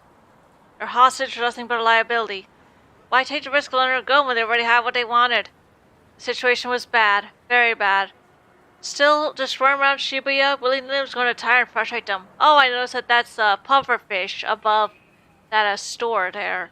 Pufferfish fugu sushi is kind of popular in Japan, but you also have to make sure that the chef prepares it very carefully. As far as I know, there is no antidote.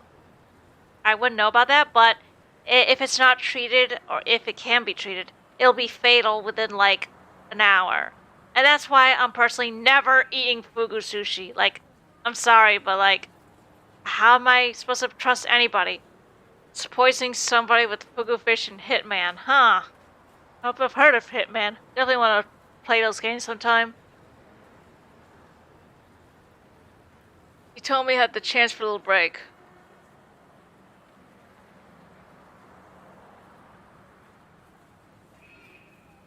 But you know what they say, slow and steady, stay in place. What's so funny? It's slow and steady wins the race. For real? We can wait here for 10 minutes. We've run enough races today already, right? Thank you so much for everything. You can thank me after we find this van. I'm sure if I'd been by myself, I'd have been too much of a panic to do anything. Oh, what can I say? Try to keep my head up and face things as they come. You're quite the optimist, aren't you? He was pretty sure it had nothing to do with doctors, or maybe glasses. That's optometrist. He's a himbo. He's a total himbo, and I love him.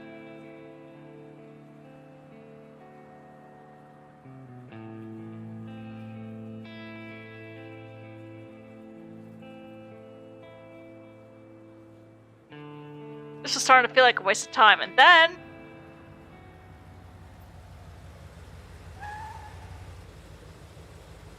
He told me, look! There it was. Keep out. Yeah, let's go check out those other storylines now. We can try going back to, the virologist and, mascot lady.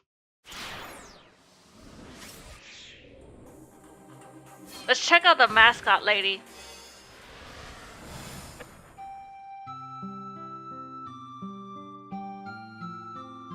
Yeah, I can't skip. Oh, yeah. Hold it right there. Oh, whew! Oh, look at man standing there. Shunichi. He's the guy who hired us. So he's okay. We saved him. Yay! I heard that, Chidi. Don't you go call my product junk. That's disrespectful. Yeah, this is a banger. Chidi gave him an apologetic look. Whoops, sorry about that. You should be. If you really have doubts, have a try for yourself. Burning Hammer!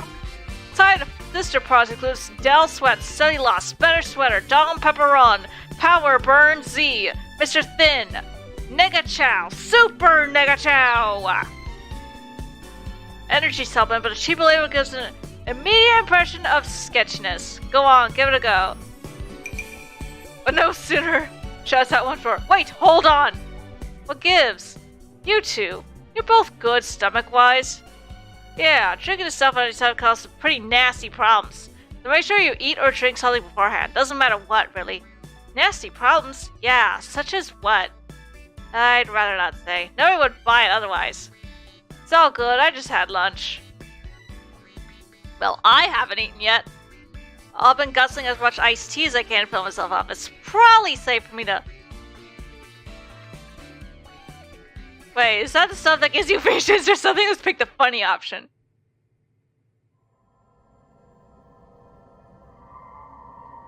I remember a rumor... Oh, okay, so... Suddenly this turned dark. I said it to be funny, but it turned dark. Some kind of urban legends about some drink with a weird, burning, spicy flavor, and supposedly it turns all your fingernails... What? What? That shouldn't be possible. Then you see things you can't normally see. And things you can't normally hear. Who are you? Who are you? Why is that thing red? Red?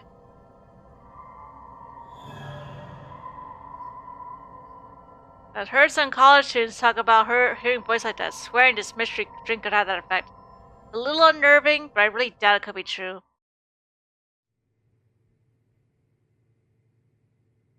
And I expect it to smell like curry. Huh? Doesn't taste like anything.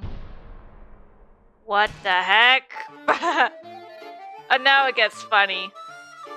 Now it's spicy. Way too spicy. Like I swallowed a chili pepper coated in curry powder. Or I'm not sweating bullets. Well, you sweating? Why does he sound so happy about that? That's the magic of burning hammer at work. Tea and I are a lot worse. Burning hammer! Drink all you want and just burn those pounds away. So now I see the science behind this. It's just pure capsaicin in liquid format. Yeah, spicy stuff. It can't help you lose weight. Back when I was in college, in university, I used to often buy spicy chips at the local convenience store. And I think I was very, very slim back then. Almost underweight, but hey, at least I wasn't, you know, like I wasn't like maybe a little underweight, but at least I was a little better than I am now. I still got this little pudge around my abdomen. Sorry, I'm admitting this is kind of embarrassing to admit. How's that sound? Good, huh? I mean, I'll take 50. I'll take 50! This is so stupid spicy, it makes you sweat. Blunt and to the point, I approve. What's in this stuff? I'm so shocked I forgot to get properly angry. Health product that got imported from America. But the import agency went out of business and couldn't move the merch, so I bought up the whole lot. Everything they had in the storehouse. Spent all the money I had on it. How much did it cost you? 1 million yen for 300 bottles. I can scarcely believe my ears. That's roughly 3333 yen a piece. Certified American moment. Each one of these tea bottles cost over 3,000 yen? You got ripped off, man. You really think so? Yeah, you're probably right. This is the sort of thing they sell in 100 yen shops or something. Like a dollar store. Yeah, good luck, sucker. Of course America made this stuff. I'm starting to feel pretty bad for the guy, actually. Just a sob-choked sigh. Uh-oh. Uh-oh, here we go. Let's go. We can't go yet, unfortunately. Why can't we go yet? It wouldn't let me. Why is it letting me jump yet? You haven't unlocked more jumps too. I guess that's fair. It'll be okay. Whether or not it helps lose weight, it is spicy and does make you sweat. Oh. I wouldn't know what to do about that, though. About that Minori guy. How'd you sell those bottles for, boss? 15,000 yen per bottle. Yay, math.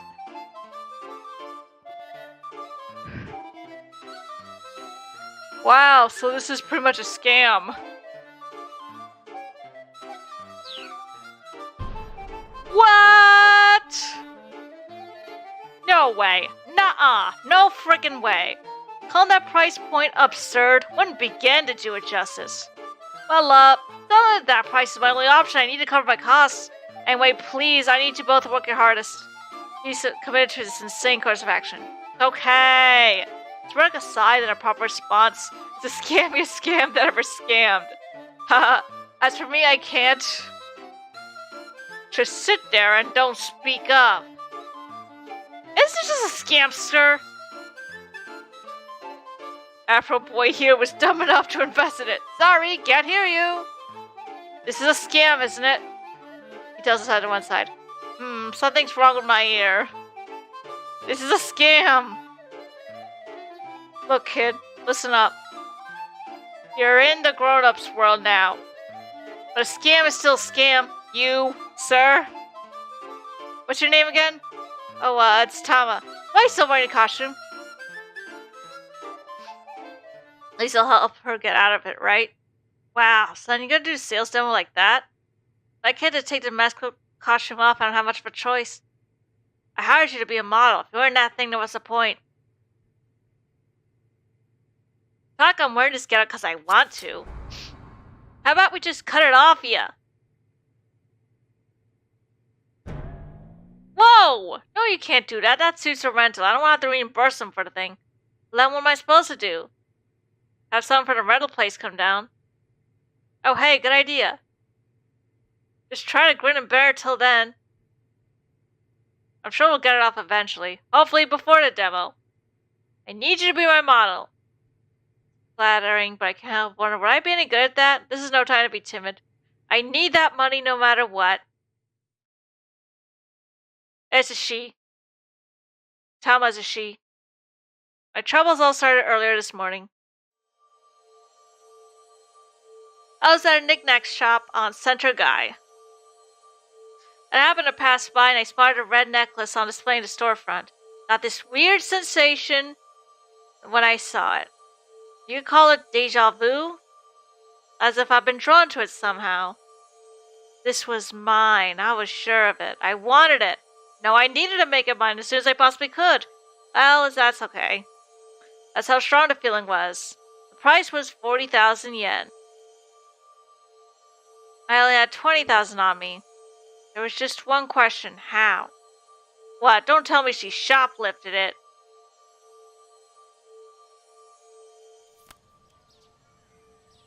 If you want, I could pay you 10,000 for a day's work. I know she didn't shoplift it, but she decided to leave, and then suddenly some guy offered her a job.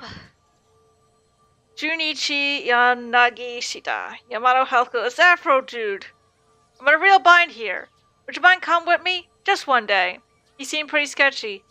I wasn't going anywhere with some random weirdo. I know I'm trying to walk off. Please, please. And thank you for filling everybody in, Akane. Appreciate it. Watch it, pal. Hands off or I start charming for help. It's not like that. Just hear me out. Please. Knock it off. Oof. So that's what Tama looks like outside of the... You saw her really quickly.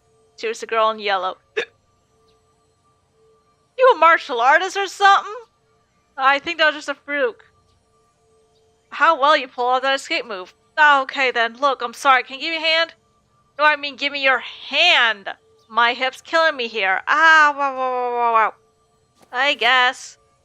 Look, why are you hounding me so much? Please don't be angry. The moment I saw you, I just felt it. You're the only person who can possibly do this job for me. I let her sigh, but my interest was admittedly piqued. What kind of job? I need a sales rep for a house supplement. I want to do PR as a dining success story for my product. Just look at you. You have the body of an actress. Hey, don't hit on me now. Sales are going to go through the roof. Well, it was hard to feel too offended when he told me that. Didn't seem as fishy as I initially suspected. There's just one thing. I need 20,000 yen as soon as possible. So the day only pays 10,000. If you sell 100 bottles at a sales event, I'll throw in another 10,000 as a bonus. How's that sound? Okay, this might be the break I needed. You got a deal. You have my services for the day. Yes! What about your hip? Huh?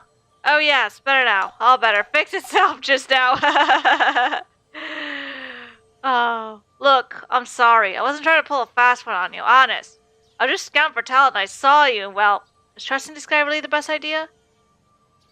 Look, I've staked everything on his sales demo later today. This is a make or break opportunity of a lifetime. I'll be honest with you, I'm in a ton of debt. 2 million yen. 2 million! If I don't pay it back by the end of the day, then boy, howdy, am I up the creek without a paddle. How'd you even get in a situation like that? Because even if he knows he has no chance of winning, sometimes a man just has to stand and fight. I guess a girl like you wouldn't understand. Real quick, could you put this on? How did he pull that out? What, here? Yeah, you gotta hand out some samples. Sample bottles is cut 10 parts to 1 with water, even though this is intensely spicy. Oh. It's hard to believe that a sample is so dangerous will win over any customers. What in tarnation, yeah. Could be housewives or young women who would accept such a name and the risk of name of weight loss. What is reading? Words are weird.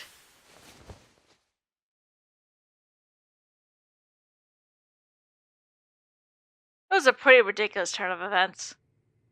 If I was going to get my hands on that necklace, I had to get the chance that this job would pay out. I doubt we're going to be able to sell a single bottle of this crap. I have to do the best I can. Why am I in such a rush to get this necklace anyway? It's the strangest thing. Oh boy, what's going on? It's the same pain I felt earlier, as if I'd gotten a good bonk on the head. Oh gosh. I don't like where this is going. To be continued. It looks like you've finished the hour. Bonk.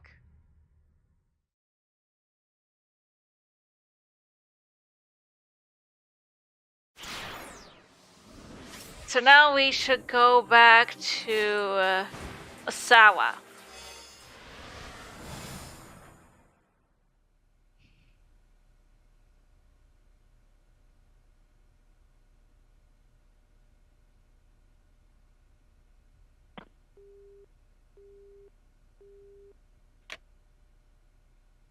Toma has made it through the hour. That she has. Open up voice mod again. So it looks like things have changed now. He no longer has to hear about his both daughters being kidnapped. Mr. Sawa, are you going somewhere? Yoshio Kajiwara, what is that? Shibuya precinct. Japanese Colombo, Little Ken Takakura.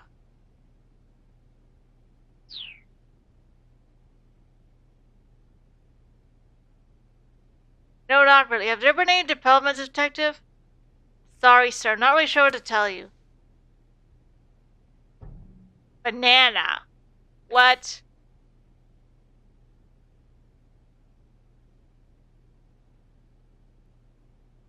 Famous slipperiness of banana peel is due to oils in the inner part of the skin. But even if all the oils were removed, slapstick comedians would probably still slip on them anyway. I'm fine, thanks.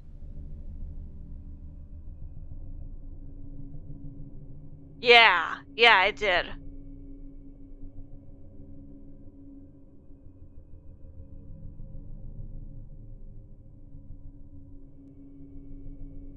Well, sir, I need you to come with me, if you don't mind.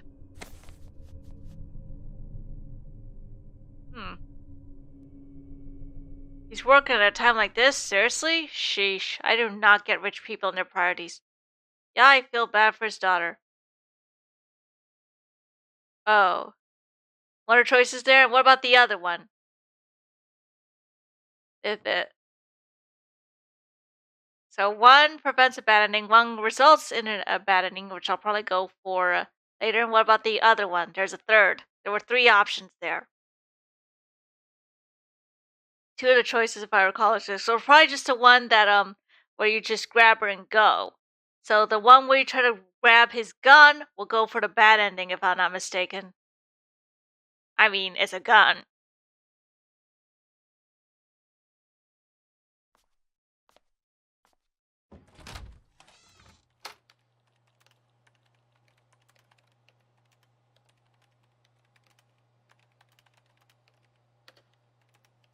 Would you rather I stay here weeping as I watch this disaster unfold? Detective winced and grimaced. Forgive me for not being a perfect father. Hajiwara stepped forward to intervene for things out of hand. Now, let's not be touchy. I am not being touchy.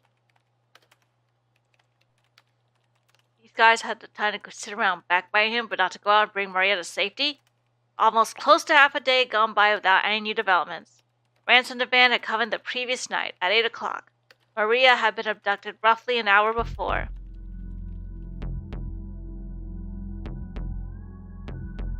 Tomorrow, 10 a.m. by Hachiko in Shibuya. Have the sister, he told me, bring 50 million yen. If not, the girl's life is forfeit. The kidnapper called only once, so the police were unable to run a trace. I'll do it, he told me, said. Anything for my sister. Didn't hesitate to slash at the suggestion that she make the ransom handoff. Osawa was staunchly opposed to the idea, but the police were of the opinion that it was better to acquiesce to the kidnapper's demands. Ai's reaction, on the other hand, baffled nearly everyone. We don't have 50 million just lying around. Are the police going to be putting that together for us? Kajiwara said to reassure her. The police will be able to help raise the money. Okay, go ahead then, do it. We need you to pay it back afterwards, though, of course. But what's the point of that? Calm down. You're making a scene. It's alright, detective. I'll talk to the bank first thing tomorrow morning and figure something out. Hajiwara bowed his head several times in apology. As soon as he told me he's made contact, we'll apprehend the suspect and take things from there. Won't that put Maria in danger? If we let the kidnapper get away with the money, we have no proof that he will return the hostage safely afterwards. I see. So you're saying that catching this guy will be easier for you if he keeps my daughter hostage. No, that's not what I was implying at all. At least, I promise we'll get your daughter back safe and sound, Mr. Osawa. There's nothing to be gained from further challenging the detectives. Alright then, I'll let the police do their job. Osawa bowed even lower than Kajiwara had.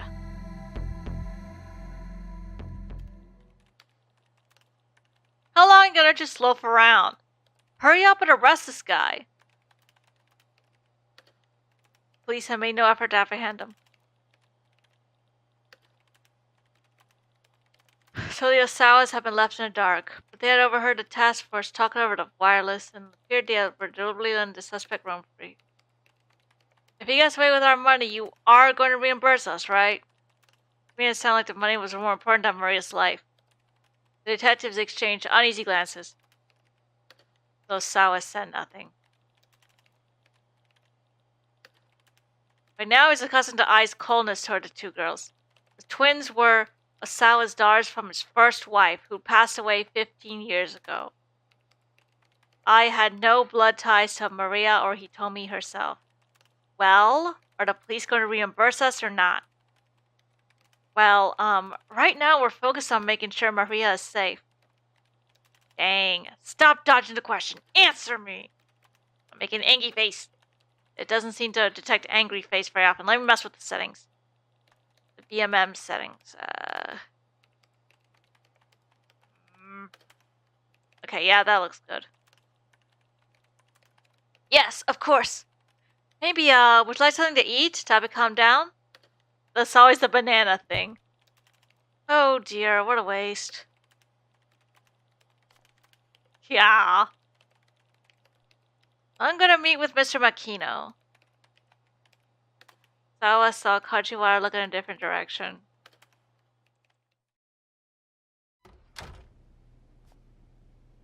Kajiwara followed after him. Excuse me, Mr. Osawa. Yes, what is it? Sir, we'd appreciate if you could remain in the living room as much as possible. Look, I've got a ton of work to do. Are you here to tell me to play the role of the grieving father too? No, not at all. Personally, I seem to think you're an admirable father, Mr. Osawa.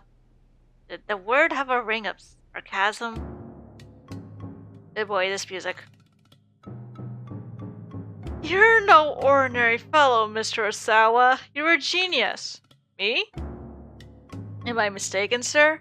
You've made very important strides in the fields of virus research, or so I've been told. He had never considered himself a genius. He was just someone who was more interested in viruses than in other people. Everyone who's a genius is also a little bit odd after all. Probably he'd intended that as a compliment, but still. I mean, there's nothing wrong with weirdos. So long as they leave us ordinary folks alone, what are you implying? Is this guy trying to praise me or insult me? Osawa let out a heavy sigh. Genius, weirdo, what did it matter? So long as he could be left to his work, he didn't care one whit how he looked in other people's eyes. Kajiwara wiped the sweat off his forehead with a handkerchief. By the way, what are you working on right now? I'm afraid you wouldn't understand even if I explained it to you. Right, precisely. Even if I gave it my full attention, it would still be beyond me. Whoa! I'd appreciate if you didn't hide things from me, sir. Oh, I'm so sorry. Goodness, that made it sound like I'm accusing you of hiding something, didn't it? Again with the banana. I hope you'll forgive me. That won't be necessary. How about this, then? Chocolate? I mean, I'll take the chocolate. Did this guy just carry an endless food supply wherever he went? Oh my, you geniuses really are tough to sort out. What can I get for you then, sir? What I really like is some time by myself. Locking the door, he finally let out the breath he'd been holding.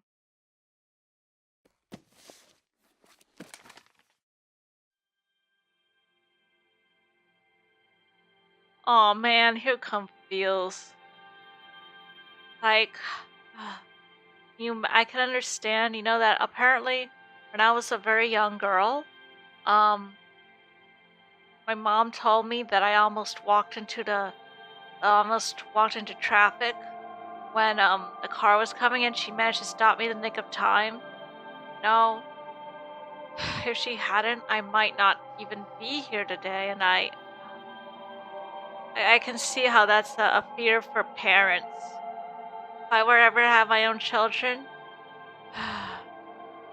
I would certainly be worried. I would certainly be like, wanting to make sure they were alright, I mean, I don't want to get too deep in thoughts, but I'm already getting a little teary now.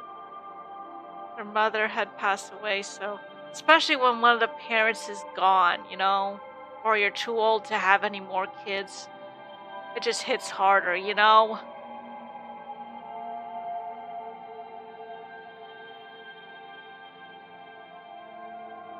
Maria had been lively and energetic, quite the handful.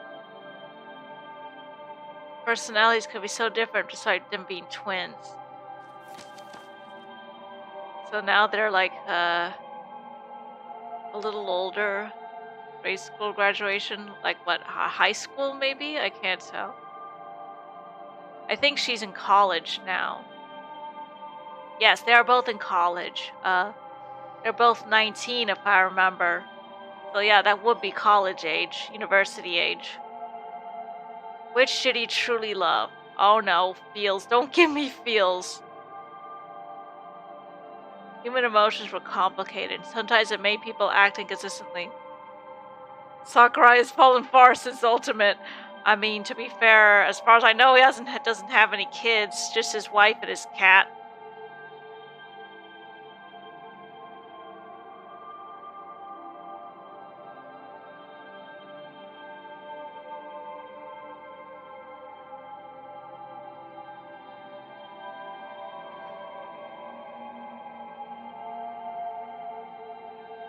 This was the last photo he had of Maria. I always make it a point to snap photos of my family every so often. I even had one last photo of my dad before he went. Up to be continued. So now we should go to maybe the detective guy, Kano. That was his name, right? Kano. Don't tell me I already forgot. Yeah, Kano. Let's go for Kano's next. Kano. Maybe Kano can help with the Midori guys. Can stop the Midori guy's boss from committing suicide.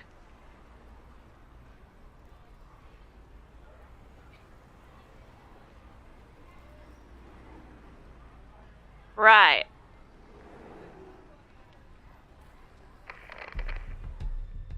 Mobile Command Center calling all- oh wait, sorry. Mobile Command Center calling all units. The suspect on a motorcycle has handed off the case to an accomplice in Miyashita Park, another foreigner. For real? One thing immediately struck him as strange. Why hand the case off to someone else at all? Why not just escape on a bike? Yeah, I'm using voice mod. Rip adds. A man with a motorcycle dumped the bike and fled on foot. We've retrieved the bike and run the plate, and we determined that it was a stolen vehicle. Okay, I'm letting you read this. If an individual is on the wanted list, or if a vehicle is stolen. We still don't have enough details to positively ID the suspect. Suspect now carrying the attaché case is heading through Dogenzaka on foot. We've gotten him on observation. I wasn't too far from where Kano was now. Looks like we're dealing with a foreign crime syndicate that's familiar with Shibuya. Right, I should have put on the phone effect. All units, head to Dogenzaka, but do not, I repeat, do not attempt to apprehend the suspect with this case. Let's see where he goes. Kano nodded himself. Without knowing more about this crook's MO, letting this guy go for now was probably the only right call. I just want y'all to know one last thing. Whatever happens, I know I can count on each and every one of you. Don't disappoint me. Over and out. Kano had the unsettling feeling that the message had been meant for him. Right, it's now or never.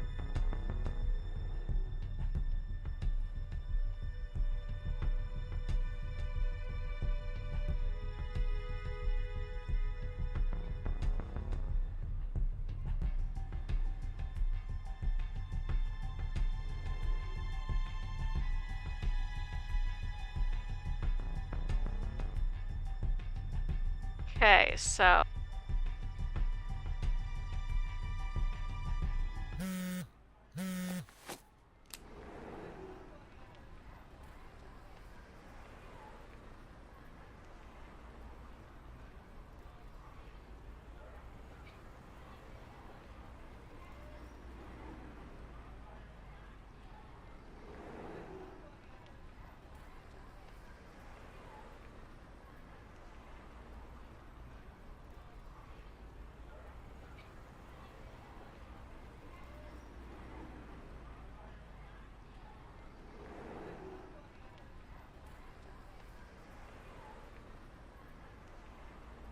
Yeah, I must have muted myself. I don't know how or why that happened, but rip. What? Rumi's father, Shizuo,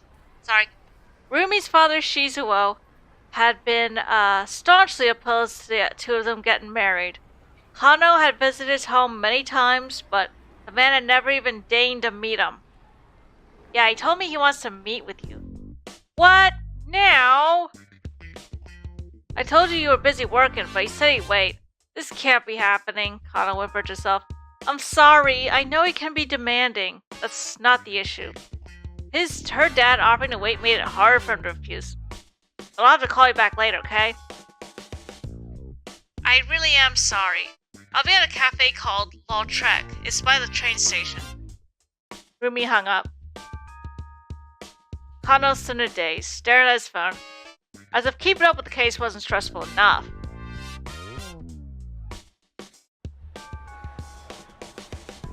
At last, he stumbled into motion, but even as he scoured Dogenzaka for any sign of criminal, his mind remained fixed on a meeting with Rumi's dad. There was no way of knowing when he'd be done with his casework today. But could he really pass up on a once-in-a-lifetime opportunity to get her father's approval for a hand in marriage? Odds are this will not be the only once-in-a-lifetime experience Detective Kano ends up having today. There are plenty of detectives still saying suspect. Taking 15 minutes or so to meet with Shizuo won't be such a big deal, would it? Right now I've got a job to focus on. Kano shook out his head to clear the foolish impulses. What the hell had he been thinking? Girl's life is on the line. Marrying Rumi was more important to him than anything, but now wasn't the time. Running on a critical investigation to meet with the old man probably wasn't going to score him any points. Rumi's dad didn't strike him as one who'd approve of shirking one's investigations. Yeah, that should keep him from trying to hail a cab. Kano would just have to wrap up this kidnapping case a little ahead of schedule. Then he could have a proper sit down with Shizuo. He caught sight of the man with the attaché case walking by. Further up along Dogenzaka. Okay. Maybe the guy was planning to meet up with a getaway car. No, wait, hold on. Why would the gang have ditched a motorcycle earlier? Started telling the man, racking his brain all the while. The suspect turned down the nearest side road. He wasn't turning 10 towards Yamate Dori or Route 246 at all, but towards Shibuya station. The guy's Russian. Now that I think about it, when I look at this picture, he does kind of give me those kind of vibes.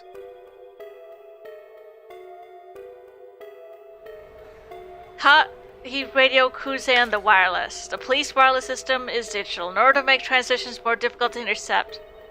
Basic local channel, a common channel for contacting, a specific channel specifically for kidnapping cases, not a standard wavelengths.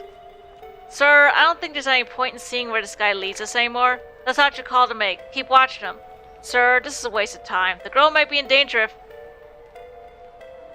Again? How many times are these criminals going to pull this trick?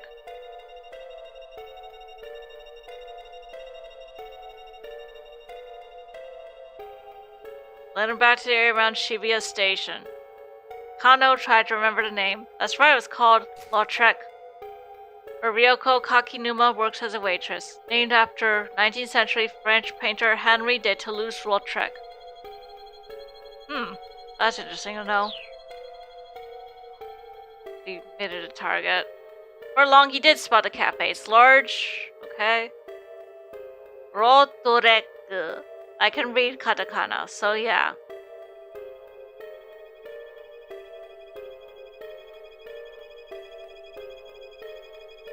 He spotted Rumi. She was facing away from him. The man seated across from her must be her father. Kano realized he never even seen a picture of him. Detective with the Investigation Division, such as murder, kidnapping, and arson. Okay. Joey spoke quite highly of him. If he became a policeman, Rumi and I'd appreciate that. It was a simple impulse that led him to join the force. Public servants could stay afloat even in times of recession. He could approach Shizuo with his head in high and ask for his blessing in marrying his daughter.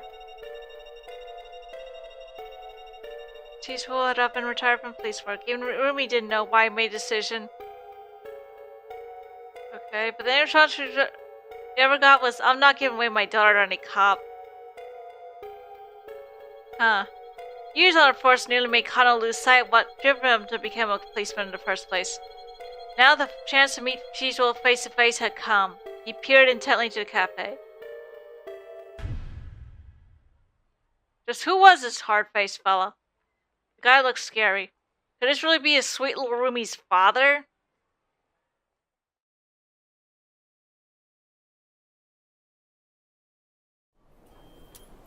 Look, is playing on board a train.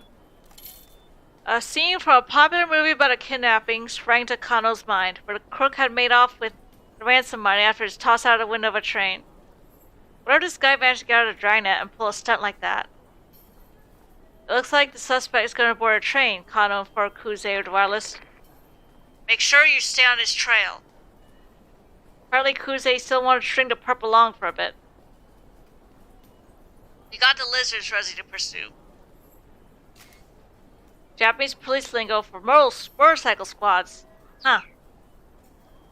We'll re-establish our dragnet around whatever station he gets off at. Okay, there was no way to tell what station he bought a ticket for, but it looked like he was heading clockwise on the Yamanote line loop. Prepaid card. Officers actually do not get free rides on public transportation simply by flashing their badges, as is frequently depicted in TV shows and films. Doing so might risk alerting the suspect. For this reason, prepaid cards are provided ahead of time. Unleash the lizards! Okay. No sign of checking for pursuers. He hurried after him. Not ideal. There's no way for Kano to get close without sticking out like a sore thumb. There's your train. Trains on the Yamanote line didn't stop for long, and soon they were on their way.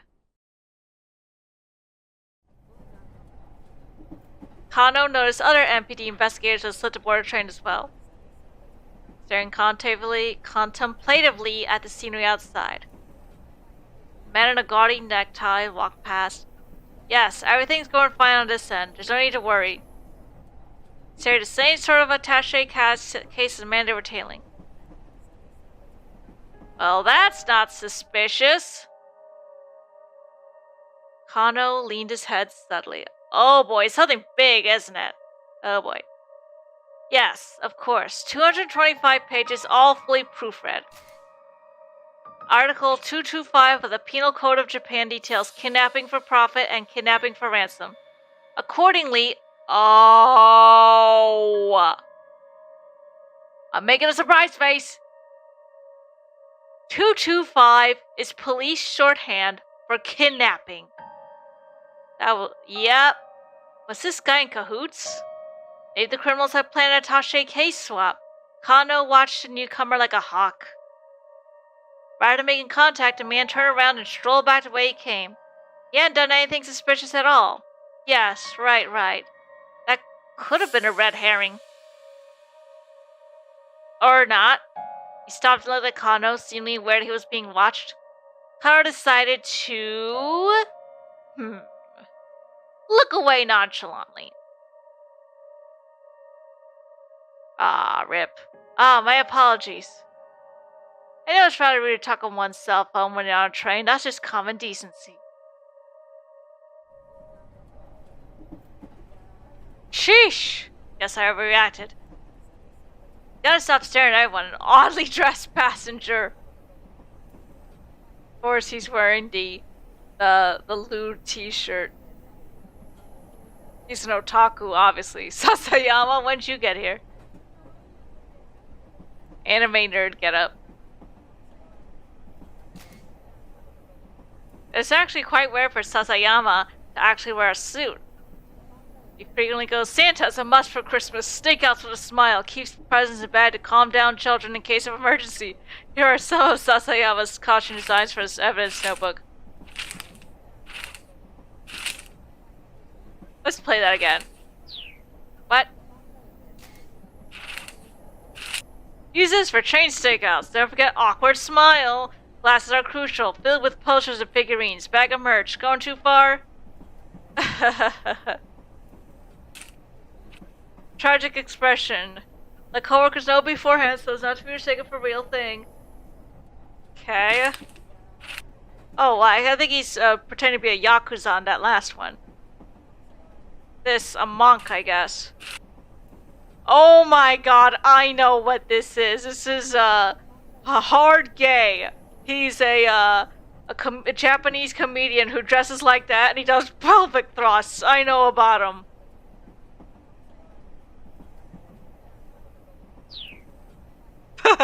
Or we get to see the hard gay disguise. That would be hilarious.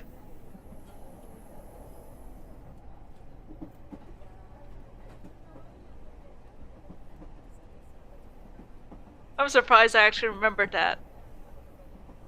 Like the ocean? Never mind. Drink this while you can. Guessing you haven't eaten. The least I could do.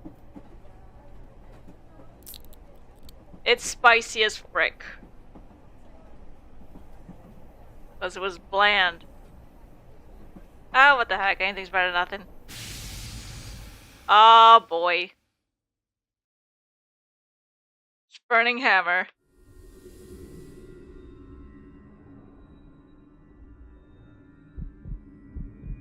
Oh boy, that was not the best idea.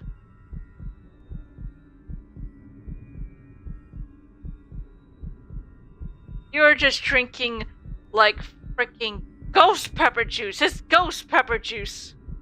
Yeah, Kano did say he hadn't eaten. And the dude just drinks ghost pepper juice. And come on, what do you expect? What the hell did you do to me? Yes, there are. V-U-R-N?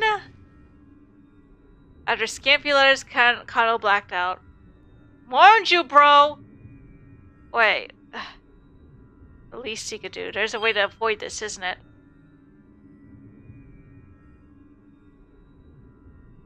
How do I avoid this, though?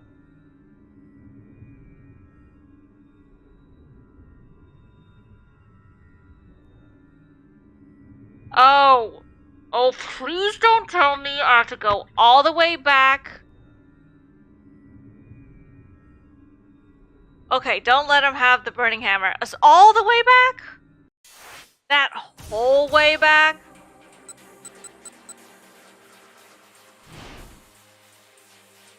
Who to choose? Yeah, he did get it as a free sample. I'll have to give it to the other dude. The businessman.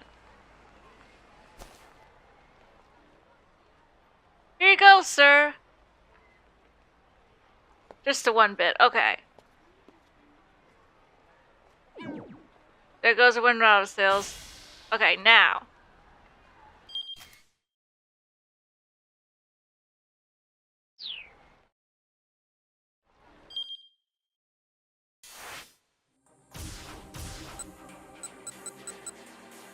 Now. Yeah, time chart it. Kano decided to... I wonder, can I get a bad ending if I stare him down? Let's see what happens if I stare him down. It doesn't really make a difference.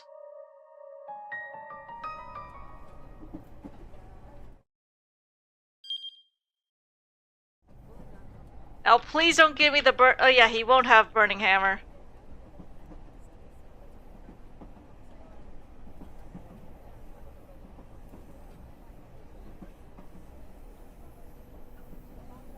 Come on, concentrate, keep your eyes peeled. Still staring at the window. Next stop, Harajuku. Huh?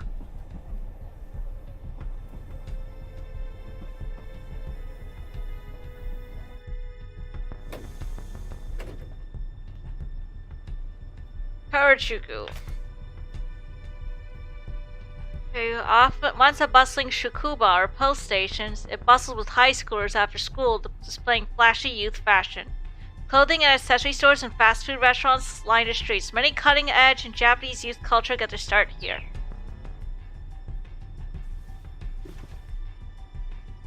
Did you check to see if he had a tail?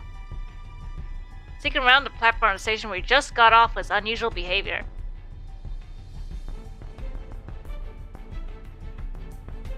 Sorry to bother you, but I think I left something on the train just now.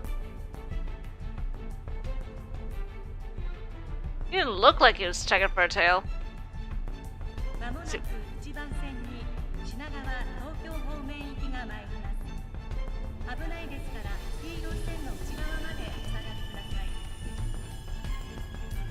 Wait, what the heck?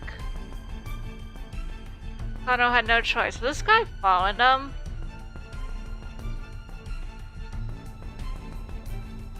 The suspect has returned to Shibuya Station. Acknowledged. Keep tailing him. Kano felt himself growing increasingly paranoid. This criminal organization didn't seem too keen on getting away. And here was HQ giving these guys free rein. Something was off. He was sure of that. Kano took out his phone. What were Tateno's instincts about the case right now?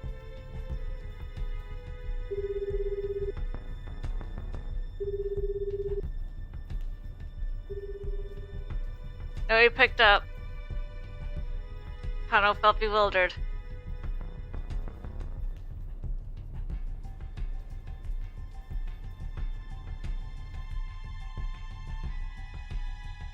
The attaché case was handed off yet again, so we gotta track a tall, dark-skinned man.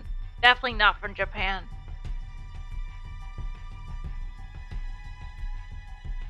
A lot of foreigners in Japan apparently running this whole kidnapping ring.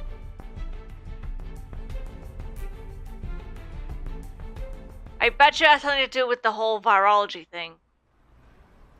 Excuse me, detective. Oh hey, I know you. It was Leland Palmer. The man practically radiated concern. How's Maria doing? Is she alright? I am very, worried now. His Japanese was more halting. Whoops. I can't stick around like this. I didn't read that part. Kano gave a quick look around. It was being watched. Leland, I'm sorry, but at this stage I can't share any details. Please don't worry, though. We are still hard at work investigating.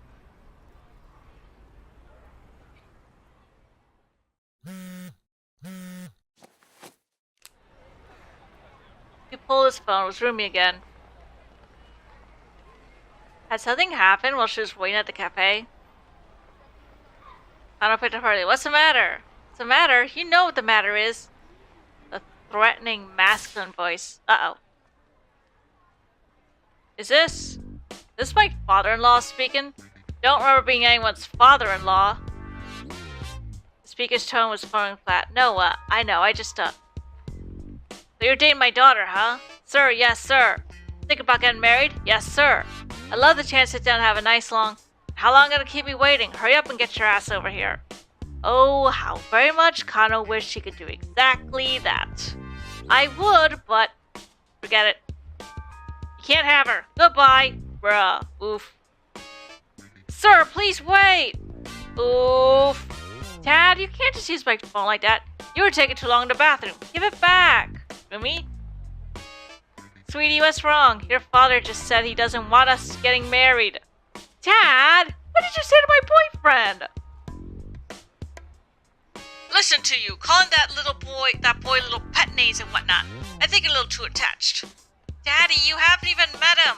That's why I told you to have him come see me. How long is he gonna make me wait? He listened as the other two argue on the other side of the phone. Could this get any more awkward? Rumi, I'm sorry. This is all my fault. You don't have to fight like this. No, I'm the one who should be sorry. Sorry for what? You have nothing to apologize for. I'll deal with my father. You just focus on work, sweetie. I know you're in the middle of something really important. Thanks, Rumi. I'll do my best. Kano hung up and went back to the task at hand, more determined than ever. For Rumi's sake, he needed to focus on cracking this case. Man's tailing was walking several meters ahead. There's no telling when Kuze might give the arrest order. Kano braced himself to spring into action the very instant the order came down. Mobile command to all units. Once more, the director's voice came in over the wireless. Was it time to make the arrest at last? We've identified the man who first picked up the attaché case by the statue of Hachiko. No arrest yet, but still a crucial development.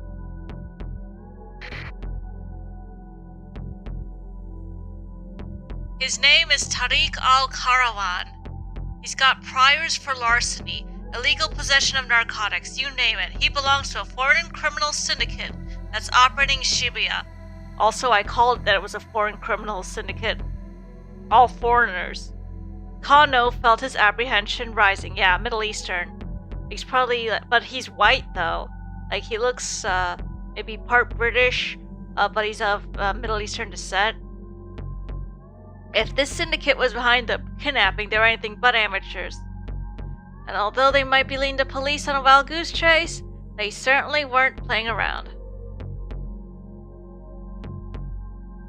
Yep, to be continued. He made it through the hour.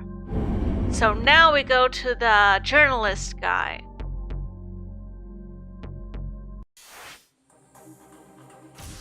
Journalist. This guy right here. Phone call from Toyama that he's thinking of unaliving himself. Yeah. You know how the term unaliving started? It started from some Spider-Man cartoon in like 2012 on Disney XD. I forgot the name of it. I think it was Ultimate Spider-Man, I think. But it was an episode where Deadpool guest starred. And probably the last time they showed Deadpool on a Disney XD cartoon because, you know, even though it was hilarious in that episode, that's where the term unaliving originated. And then Spidey just catches on, like, oh, you're talking about killing them? And yeah. But can I just appreciate Nolan North's performance in that episode? He nailed it. I'm riding here. I'm walking here. Yeah. Toyama.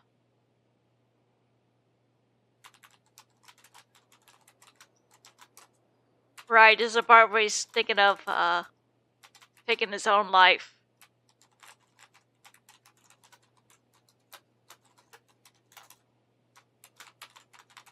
So now we're gonna try to stop him from taking his own life.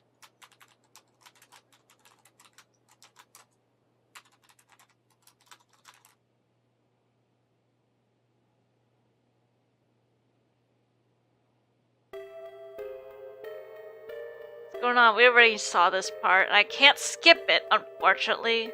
Because there's a branch that now Kano's not gonna try to take the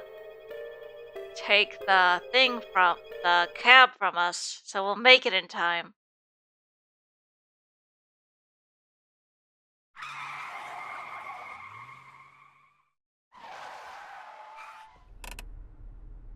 There we go, 10 minutes on a dot. Shibuya Station. I knew you could do it, Mr. Kimizuka. I've been publishing. More than 5 minutes, sir. Why are you in such a hurry over? Son of a bee. I beg your pardon? Not you. The guy is waiting on me. I'm gonna give that son of a bitch a piece of my mind.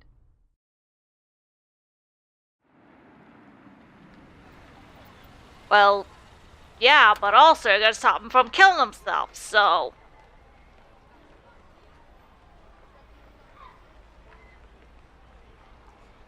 Sir, is there a problem? Wait here, I'll be right back. Better, time is of the essence in a situation like this. You wouldn't believe how many times I've had to, just make it a little heavy here, but, there were some occasions where, some friends of mine were, you know, thinking of ending it. And I've had to try to talk them out of it, and yeah, luckily nothing bad has happened, but you know, I hope it never comes to pass that I am too late. I can't live with myself if that happens, especially if one of my biggest fears is that somebody that I care about had already died or was taking their own life, and that's part of my fear, you know, like even though I'm a little anxious to contact people, maybe I should cut over that fear pretty soon. Maybe that'll be one of my New Year's resolutions, cause I don't ever want to be too late for anybody.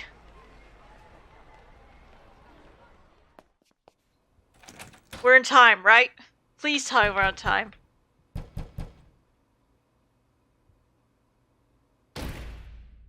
Whoa. Oh! We're about to stop him. Good. which came just in time. What the hell are you doing? Lunge for Toyama. Whew.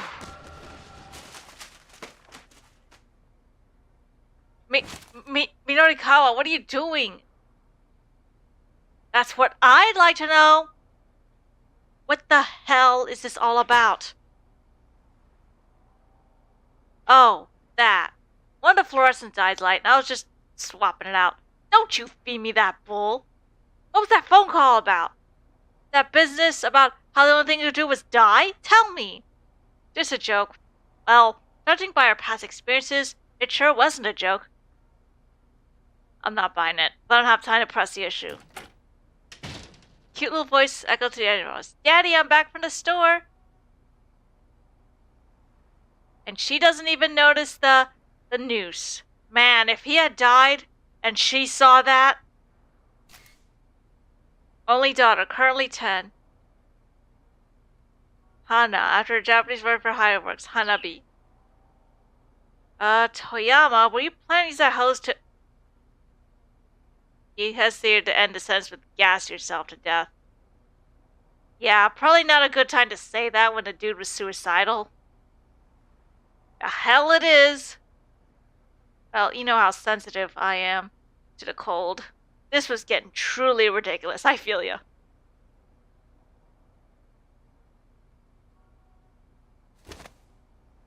Listen, just explain to me what the heck is going on, okay? Anna clung to your father, glazing word of... No, let's just... Dude, just say it. You were planning on offing yourself. Would you really do that when your daughter's there? Come on, man. Come on, man. Oh, a keep out. Wait a second. There was something at a... I think it was Tama. Junichi Yanoshi-11, Tama's story. Yeah, it was Tama's. Tama. What time was it now? I think it was 11:20, yeah? The jump here. Here's a jump.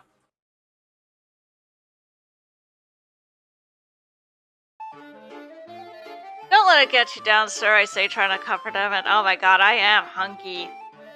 Hey, hungry! I am the hungry. Whoops, there it is. Now I can jump. Now's when I can jump.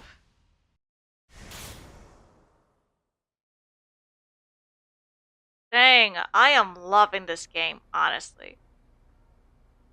No, it's just... Toyama let out a long, heavy sigh of resignation. It's the scratch cards that were in 4-star general gossip. Lottery cards. Yeah. Somehow you always seem to lose when you got your hopes up, but manage to win when you least expect it. In order to prevent the symbols or letters underneath the silver from showing through, the back of the card is printed in black. Huh. That's where the problem is. And what is the problem? If you shine a light on the cards from behind, you can see where the winning symbols are. Whoa! I messed things up dealing with a printing company. All of this. It's my fault, my responsibility. Word was quick to leak on the internet that there was a way to find the winning symbols. Suddenly, thousands of cardholders turned up en masse to collect. Heaven Publishing was hit with a massive financial liability, and the employees rushed to flee a sinking ship. If I have to drop next month's issue, I'll be stuck in debt even deeper. And if that happens, I'm finished. So don't drop the issue! Toyama just shook his head weakly. I've been up for 3 days straight trying to fill the pages. It's not enough. I can't do the impossible.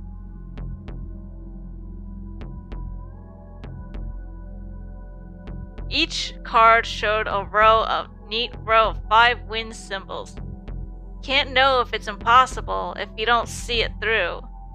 Never make it in time. The proof needs to be done by...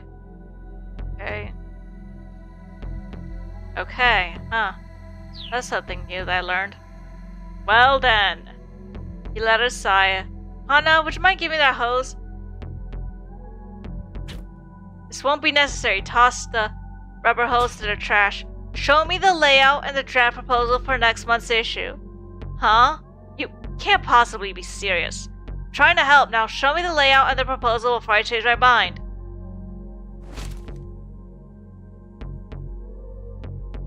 A layout, in publishing speak, is an outline of a magazine which showing which articles will occupy which pages. See what I mean? It's hopeless. He sounded perversely proud of his failure. Getting enough material to fill 12 pages by 8 o'clock. Yeah, it was a tall order, alright. Says who? Remember who you're talking to here. You seriously think you can do it? You're joking, right? I know I can do it.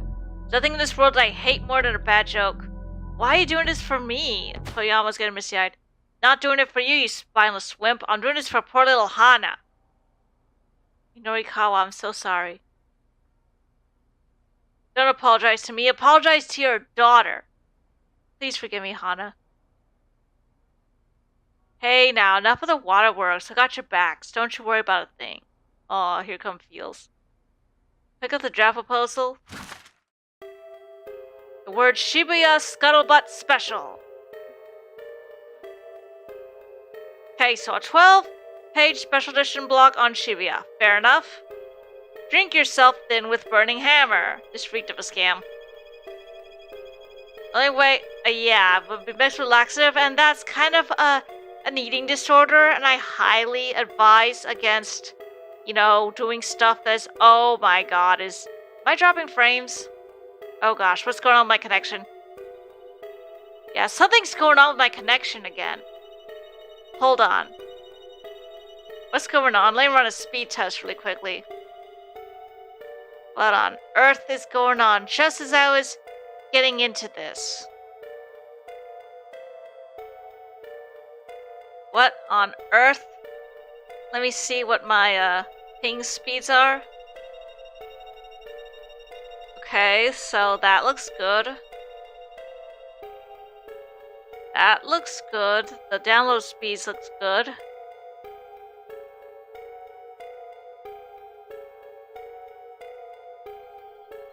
Uploads? What? Oh no. Oh no. I'm gonna need to end stream. I might resume later, but looks like my modem is doing the thing.